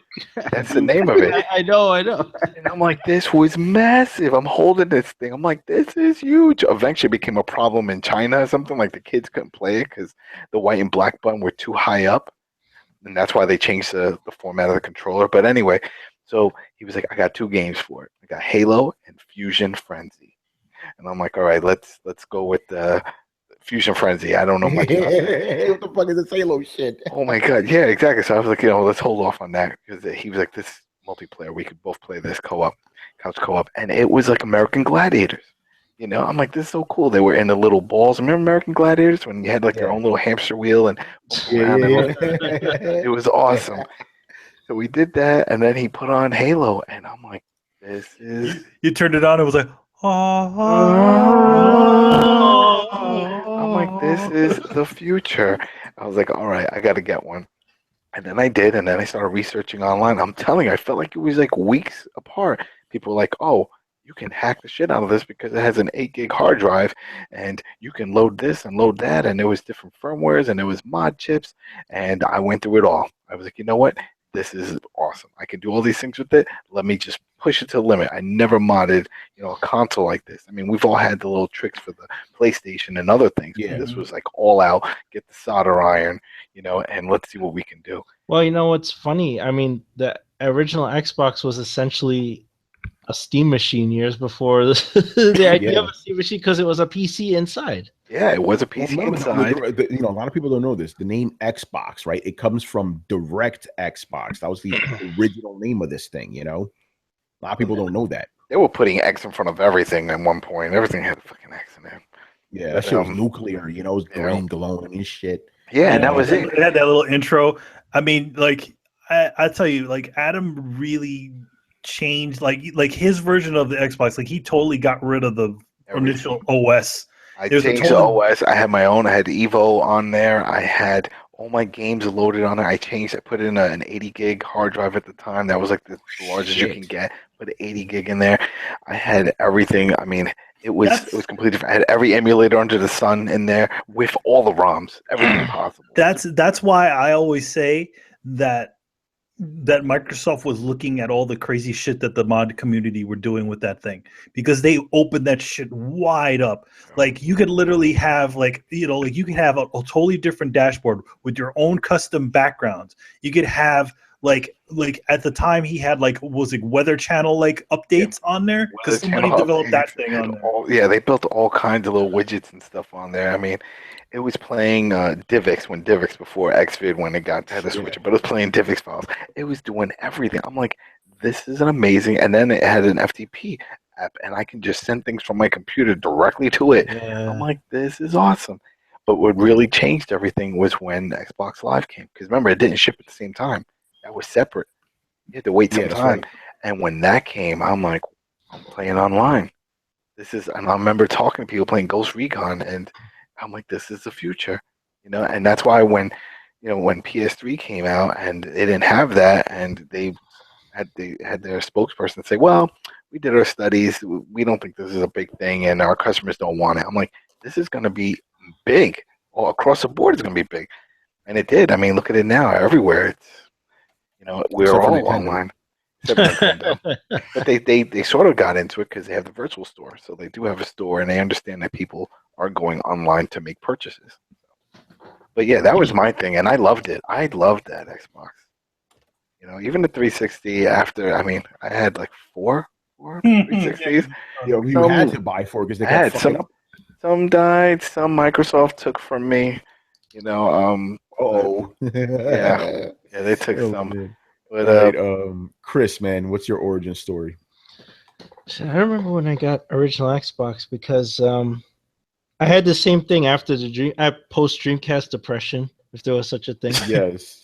And we all had that shit.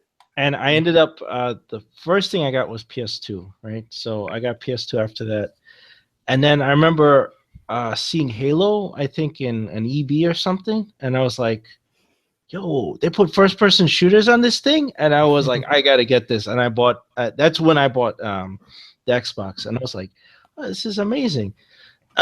So that's I got it like most other people. That's what was. I saw Halo, and I was like, this is gonna get me back into FPSs because I used to be a PC gamer years before that. Like I played Half-Life on PC, I played the original Counter-Strike, I played Doom. I even played Doom online back in the day. Like you had to get this crazy add-on software to play Doom online, and Quake. I used to play Quake 2. Like so, I'm a PC game. Then I stopped playing FPS. So when I got more into consoles, that kind of ended. Right? I never really played Time Splitters or anything like that on PS2. But I saw Halo, and I was like, oh my god, I need to play this. I got it. And then Manny showed me what Adam did with his. That thing was crazy. Yeah, it's crazy. You have it now, Chris, right? That original one. Yes. I ended up with it. Yeah. You turn it. You literally turn it on, and a bunch of my artwork shows up on it, and then it plays like I have like a playlist of like metal songs on there. So it starts off with like Children of Bodom or any other band I was listening to at the time. It was amazing because like while PS2 could boast like it's a DVD player, Adam turned the fucking Xbox into a full-on media center before that was even a thing. Like nobody had a term for that. There was no term for it. Did you do the 5.1 surround sound shit too? I did have a 5.1. Remember, I had the surround sound. I had everything set up on this thing. Yo, that's crazy. It was so awesome. Yeah, it was like if any like I remember like just watching like you could connect onto different like networks on there as well. Like there were different like things that were also you could watch like different movies and stuff. It got so crazy. I mean, when they finally put that FTP on there, it's like I was connecting into my other buddies' machines that had their movies and music and stuff, and just streaming it over through it. I did everything. I would bring it over to our other cousin's house, and I'm gonna plug it in, and it was like, what the hell are we doing? What is this? This isn't an Xbox. I'm telling you, if you guys, anybody, look up on YouTube, Xbox Evo, right, and you'll see it had its own. Even Xbox Media Center, people know it as Kodi now, but that eventually turned into an operating system. And what you see as Kodi is what the Xbox One used to load up as. The same weird light blue and the whole thing. So. Yeah. Oh man. Carlos, what you got, man? So I got my Xbox I think I was in middle school, and I was honestly, like 2 years ago, right, Carlos? No, man. I'm thinking about this shit, and I'm like, man, I already had my 10-year high school anniversary, man. Viejo, Hell yeah, man. I'm fucking old as hell now. Well, I mean, relatively, but yeah, that's what I was saying. I wish I was your age, motherfucker. Yeah, go ahead, man. So I got it like during middle school, and I hardly played it until I got Halo. I think I got Halo like maybe a couple of months after it came out, and I remember discovering LAN parties, and I'm like, this shit is like fucking crazy. You can play against each other and just connect your Xboxes together. That shit was like Halo. Like, you gotta understand, Halo was my fucking everything. Halo was like all I thought about. Like when I was in school. Oh, I even had a free version of Xbox Live. Remember, it was. We had the bootleg network, XP Connect. Yo, that's I remember that. And that was only for people that were doing what I was doing. Modded, yeah. Those were for modded Xboxes, so they won't fucking boot you. They wouldn't find you. They were like, oh, here, and then people would even, because at the time you can switch it on and off. That was the other thing I had. Yeah, you could switch the mod on and off. So people would switch it off, go on, download the new DLC and maps. I remember for like Ghost Recon and stuff, right? Then they would upload it to the server, and then we would all download it, put it on our box, and then jump on Xbox. The thing is that there used to be a switch on there. So what it would do is like what you do is like, if you wanted to get onto normal Xbox, you turn the switch off, and then it goes to the original operating system, like the big Xbox circle, and goes, all that shit. Yeah. But then once you flip that switch, it literally loaded up a total different dashboard. Anyway, Carlos, you're talking about your woman now, Halo. Yeah, man, like that's all I fucking did all day, man. So like I would go to school and just think about like Halo strategies. Oh, like I had like Blood Gulch, like that's one of the maps. It's like, oh, we can go through here, like fucking capture the flag and shit. And like it got even more serious like for when Halo 2 came out, because that's when like everyone got into that shit. And with Xbox Live, it was just a fucking game changer, man. But I remember like I didn't have my Xbox modded. I think I was like 15, and I went driving to some fucking random dude's house that I met on Xbox Live. Wait, that's a story. Did he get kidnapped? So like I met this dude through Xbox, and he's like, come over real quick. Huh? Oh, yeah. Come over real quick. So like he's like, oh yeah, like fucking. So we were playing Halo 2, and the dude was. Huh? He asked the fuck. What was that? Let him finish the story. I got so many things running through my head right now, but let him finish his story. Right. So we would play Halo, and the dude would fucking jump off the screen like crazy and getting hit like headshots on the fucking like with a sniper rifle like nothing, man, shooting like 1,000 shots per second. And I'm like, dude, how the fuck? Like I had it on my friends. I'm like, how the fuck are you doing this? And he's like, oh, I modded my Xbox. Like, you modded your Xbox? What the fuck does that mean? I don't know what the fuck that shit meant back then. So I'm like, oh shit, like, and like he happened to be where the fuck I was from. He had a fucking thick Mexican accent and shit. Hey, Mama, who got an Xbox? Like, yeah, the Xbox. So like a week went by, and I'm like, dude, like, could you mod my Xbox? And he's like, yeah, man, I'll charge you $20.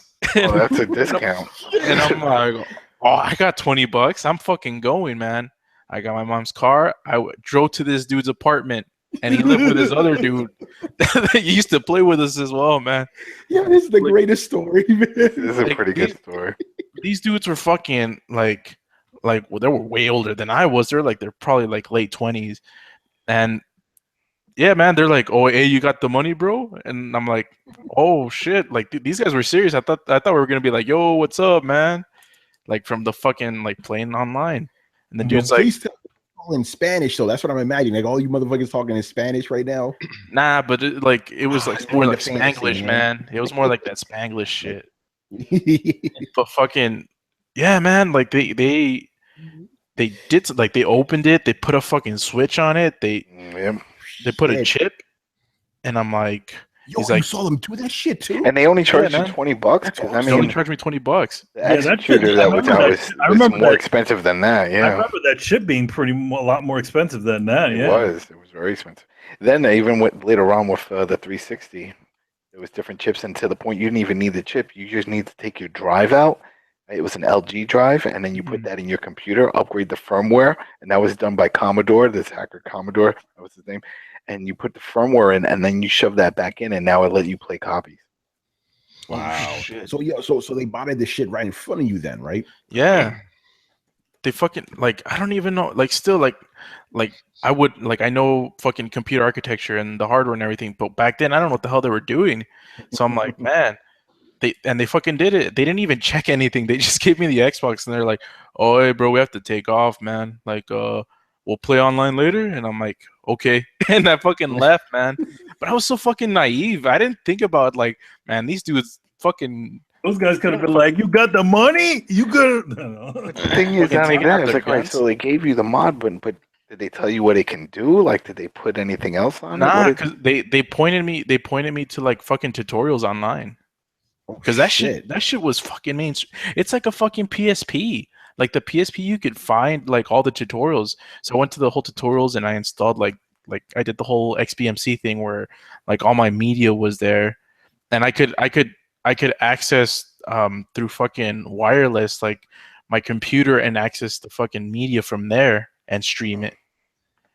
And yeah, man, that XB Connect, I remember I used to play Halo there too. Because if I played my shit with the mod chip turned on, like Xbox would fucking catch me and ban me. Yeah. Shit. Yeah, I got hit with that hammer a few times. Did you ever get blacklisted by Bungie? No. I didn't get blacklisted, but I didn't get caught by Bungie. I just got caught by Microsoft, and one of them was my damn cousin's fault. Did you ever stand by? Like I don't know if you remember that term. Like when you used to, like With you the know, everyone modem, has when you would turn the modem on and off. Yeah, man. Because in Yeah. Halo 2, the way it worked, it was the people playing hosted, like they hosted the matches. So you know how they have dedicated servers now. Yep, I remember that. Like if I was playing Adam and a whole bunch of people, there's a possibility that Adam would host the match for everyone. So everyone was like abiding to his connection. And what you would do is you'd fucking like on your fucking modem, you would press that standby button. Yep. So it would fuck everyone's connection up except for yours. So you'd be playing the game fine, but everyone is just fucking lagging like crazy. Oh, lag switching. The lag switching, yeah. And then I remember people just specifically telling the cable provider that they wanted that modem. They would ask for they knew it was like a That Motorola, man. I had that Motorola modem. Yeah. That's crazy, man. Yep, that was the thing. Everybody's trying to get an edge. All right. Let's see. Hey, Brian, did you ever have any experience with the Xbox, the original one? Did they even have those in England? They did.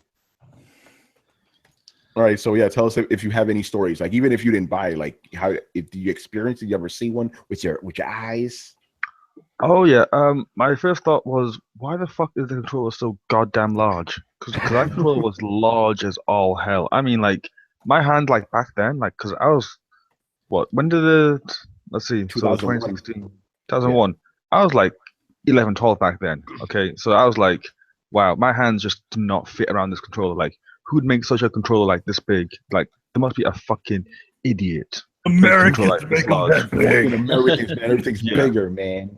But no, I just remember like they had them at like a game store, and they had like Halo just running on it, and I played the shit out of that game. Like, I played like the first like half hour just there. Nice. Nice. So yeah. Apart from that, no, not really. Nothing experienced with Xbox. Just meh. What? All right, Manny, you got any stories? Other than the ones that I mean, see, the thing is, I never really actually bought an Xbox. Adam just gave me one of Yeah, those. so you have Adam Yeah. stories. So yeah, mine are always my Xbox stories are pretty much connected to Adam's because I was always visiting him in Staten Island all the like pretty much almost every weekend or whatever, you know. And yeah, I mean, when he finally got me one, it was you know, he set it up and he did it all, and it was like, you know, I just started putting stuff in it. So I, you know, put my music in there, I put like all kinds of stuff. So, and then, you know, I think, I don't remember. I mean, he had it already put some stuff in there already. And, you know, I put a couple of other things, like I never played Ninja Gaiden and I put that in there. And the one thing about those modded Xboxes, when you got the newer software in there, we were talking about this earlier, that literally you could stick a disc inside of the damn thing and it would rip it onto the hard drive instantly. Just like, just suck it right off. You could just go to Blockbuster, rent the game, and that You was could it. rent a game for one day, you know, just be like, bam, stick it in your Xbox, and then it instantly would suck off the game. Any one of them. But you just had the only limitation, obviously, was hard drive space. You know what's a sad thing I used to do? So I used to cheat a lot. Well, like in Halo. That's the guy who went to get his modded. I used to cheat a lot. No surprise. Yeah, like so I would get banned from Bungie a lot. So what I would do is I would go to freaking Hollywood Video and Blockbuster and steal all the 3-month trials from their on their cases on the games, and just take those fucking shits and make new accounts every time. Man, I used to put them in boxes. Remember, Manny? I used to print out covers. So we had a cousin who worked at a Blockbuster. Like the fucking Koreans, man. Yeah, he would get all the boxes. Right? And this is how it worked. So Blockbuster, if you remember, they had their own locking boxes, right? Had their own little lock. So whenever the movies would show up, they showed up in the standard black case. So our cousin Daniel, he used to work at Blockbuster, so he would call me up when they would throw these out, and it was a big clear bag. You know, he's like, do you want it? I'm like, yeah. So I would go pick it up. Then I would go to my job, and we had a nice laser printer, and I would print out all the covers of the games, and then I would just put them in. When he moved from the place in, like, it was Staten Island to Harlem, yeah, it was like you were living in Harlem at my grandma's place, and literally he had every single Xbox game with real covers on them. Yeah, he just would some of them were black and white though. Yeah, some of them black and white, and some of them even had manuals because Blockbuster would throw away the manuals also. Yeah. So depending on the game, if they had a bunch of the copies, he would call me. He's like, "Yeah, we got all these manuals," and I would just take the manual. So I made my own. It's so crazy. That's funny. Now, as for me, I'm gonna give a lot of these guys fuel right now with my story, man. But fuck it. Now, I never even looked at the original Xbox. Like, to me, it was a joke, right? I was like, Americans making consoles, get the fuck out of here. Only the Japanese could do this shit, which is kind of ironic. Kind of echoed my thing with the Sony PlayStation. I was like, they make Walkmans, get out of here with that bullshit. But the only reason I bought a PS2 was like, okay, they're at least a Japanese company, I guess. I was very hesitant to get that PS2. I didn't want to after the Dreamcast died, right? It was like, fuck, like that or an Xbox. Xbox wasn't even an equation. Like, what is this bullshit, But my boy, Evil Chris, he had this shit, right? And he loved it. He was like, yo, you gotta check out this Halo game, right? And I'm playing. I'm like, wait, you gotta use 2 analogs to move? What kind of dumb shit is that? So I'm not playing this dumb shit, but I like looking at the game. So very pretty. I remember Doom 3 looked insane. That was like the craziest looking game at that time. It was like, what the fuck is this shit? Was that the Chris's house that I went to play him in FIFA? Was it? No, you played Mike in FIFA. Yeah, it was Mike. Kicked his ass in FIFA. That was a weird. It's like my buddy said he's really good. Do you want to play him? I'm like, yeah. We went to this kid's house. That was the first time I ever met him. I shook his hand and I'm like, all right, let's play. And I beat him and then we left. Yeah, we played a couple times because this was on 3DO, but Yeah. we're interrupting Tony's story now. Sorry. But to me it was a joke, but I liked the way the games looked. It was very pretty. But I remember our boy Ralph, right? He was the drummer in my band. He had a fucking Xbox. He had games on it, right? But what he used it for was like, because they had the big ass hard drive, he put a bunch of discs in there. And since Ralph was poor, he just borrowed all my shit. He just uploaded it at his joint, But we'd be in his room chilling, he's smoking weed and shit. I'm drinking. And we just blast the music right off the Xbox. Because the Xbox had a really cool like menu thing when you played music, which is really nice. Like what do you call that shit? A media player. It had its own little media player. It had a media player inside of it. Yeah. And the thing is, that was back in the days when they actually allowed you to play CDs and rip them off. Yeah. Xbox was the only one that did that. Yeah, so that's why he mainly got it, right? And then I remember because going back to the 3DO, to me, the 3DO had the best media player like thing. It had these crazy colors, right? Xbox one was almost as good. Nothing's beats that 3DO to me, but Xbox is really good. But but like I said, I never took it seriously. I'm like, it's this big, ugly fucking box. The controller, I didn't have a problem with the controller because I have big hands myself, so the controller was fine. I just didn't really care for the games. And PlayStation had way more games that I was more interested in. Like a lot of those games weren't even on Xbox, so I just didn't give a shit about it. I didn't buy an Xbox until last year, basically. It was like Xbox 360 almost had me with Mass Effect, but then that Red Ring of Death shit, I'm like, nope. I remember I kept trying to convince you to get a 360 and you wouldn't budge. Yeah, man, and I'm glad I didn't buy it. I'll be honest with you. But yeah, it's a generation, and now all your games will work. Yeah, basically. Now I want to end this off with what are some of your favorite Xbox games of all time? We talked about Halo. What are some of the other ones? Oh, I almost forgot to mention it. Chronicles of Riddick, right? That game looked fucking gorgeous, man. Butcher Bay, yeah. That shit looked nuts, So the first good what is it, movie-based game. What was another good Xbox game Ralph played all the time? I forget I think it was Crimson Skies or something. That shit was cool. Like it was like hot air balloons and stuff, And there was another one. It's like a robot game. It's like you had to build yourself and stuff. It was almost like Knack before Knack. It was like Mech Warriors. No, it was like kind of like a kiddie game too. You know what I mean? Like it kind of had that feel to it. But yeah. What are some of your favorite games? Just start listing shit. Shout out to Splinter Cell Chaos Theory. It had a co-op campaign just. That was a great one. It was so good, man. It was like game changing at that shit, man. It's funny you bring up Splinter Cell, right? Because back then I hated on it on principle because it wasn't Metal Gear, right? But those games looked fucking nice, man. Yes. They were crazy, like the shadows and stuff. Nothing was touching the Xbox with graphics back then, man. Yeah. Games. Give me games. Manhunt. Well, that wasn't a. Not exclusive. Yeah, that was. Yeah. You're just talking more exclusive-y type of games. Exclusives. Fusion Frenzy was a good one. That could have been a big series. I'll throw Blue Dragon in there. Oh, that was for the 360. Yeah, that was 360. Yeah, that was 360. Yeah. Remember Rocket used to play that. Rocket, is that one of your boys? No, that was his girlfriend at the time. Oh shit. She was all into RPGs and. She was that's all the games. Yeah, she played that on Blue Dragon and Final Fantasy, anything RPG related. Final Fantasies on Xbox though. What else? Hey Brett, what were some of your favorite games? And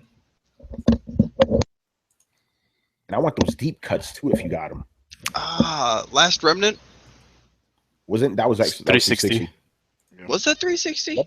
Yeah. That was the one with the cool Blade video cutscene, remember? Yeah, that's right. Man, I went directly from Xbox to 360, so I'm gonna have a tough time.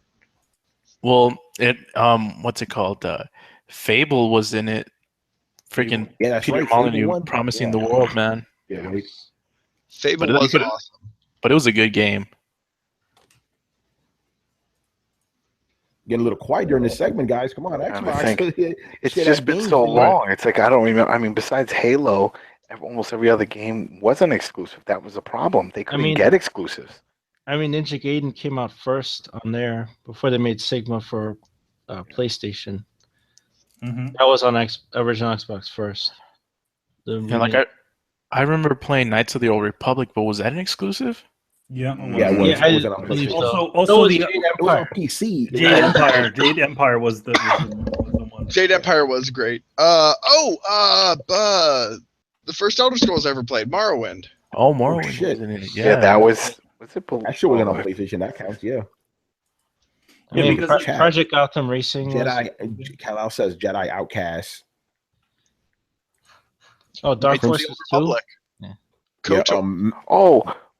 Mech Assault 2, Jack Ryan Radio. What was it? Was it Star Wars Battalion Commandos? Was that No, Steel Battalion? No, the Commandos one, the first person shooter that they made.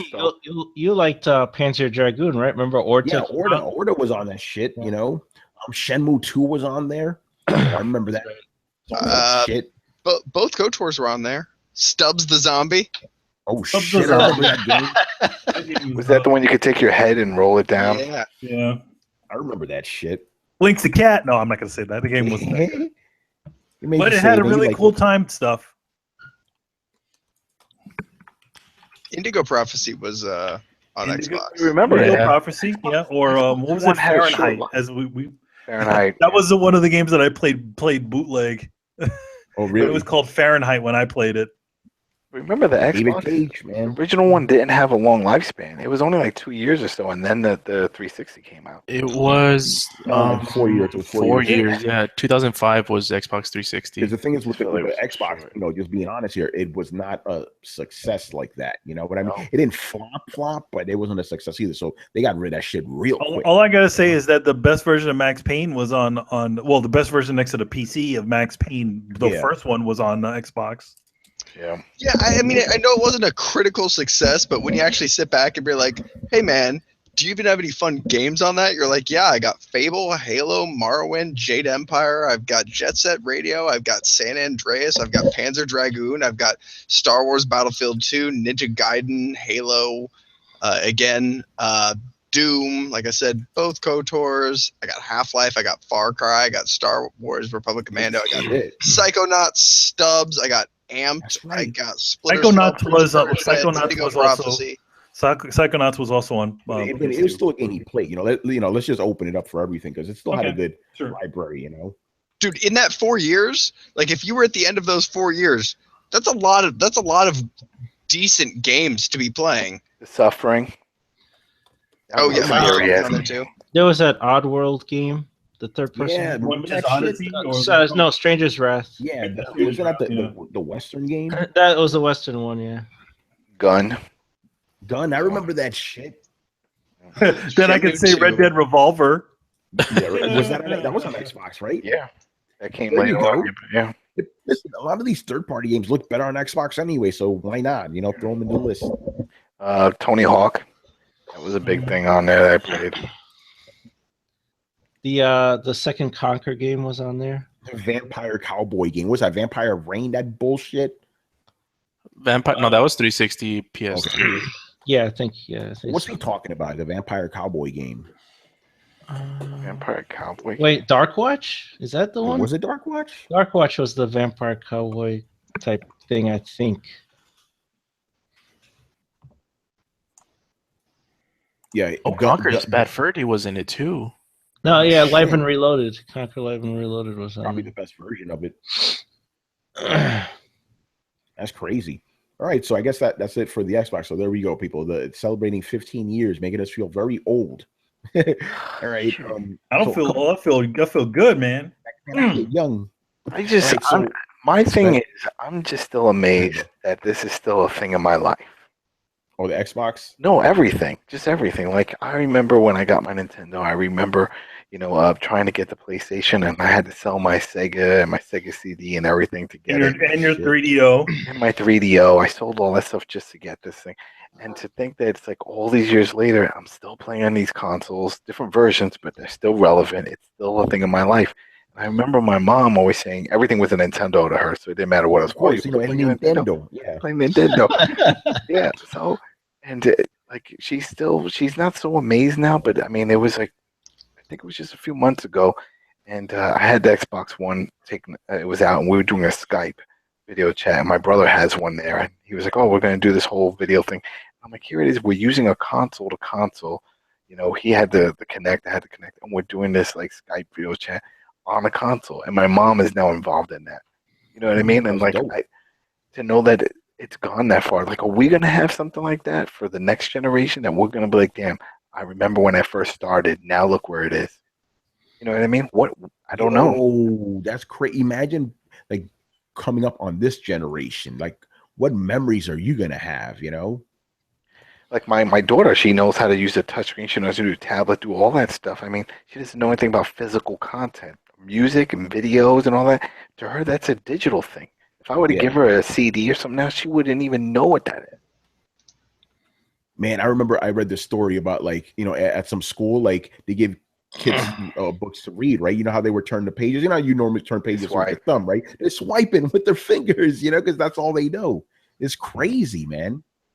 You know, but yeah, that's how it is. But so let's start wrapping this up. A couple things. So next week's episode of Throwdown, episode 111, will be on Wednesday because Turkey Day is Thursday. We're gonna be eating, you know. So that's what's going on there. So just, you know, make sure you know of that. And I got some more podcasts, like I said. So I'm going to be on this live stream with this dude, Darius Slayer. He's one of the fans. He's like, "Hey, Tony, can you be on my live stream?" I'm like, "Sure, why not?" You know, I barely say no unless I'm really busy. Why not? You know, you got to give back to the fans. What else are you going to be doing? Yeah, I'm like, dude, I'm like, he was like, what time is good for you? I'm like, yeah, 5 o'clock. I'm done with work. I'll join you in a fucking live chat. You know, I'll be playing Watch Dogs or something, talking shit. You know, so that'll be fun. And then I'm also going to be on the Hard Knock Gamers podcast tomorrow night. The main dude there, HKG, he's cool, man. He's a big fan of Throwdown too. He, you know, spreading the word, man. That's what I'm doing here. You know. Nice. All right, so let's start wrapping this up. So thank you for watching and listening. Make sure to follow the Coalition at thecoalition.com.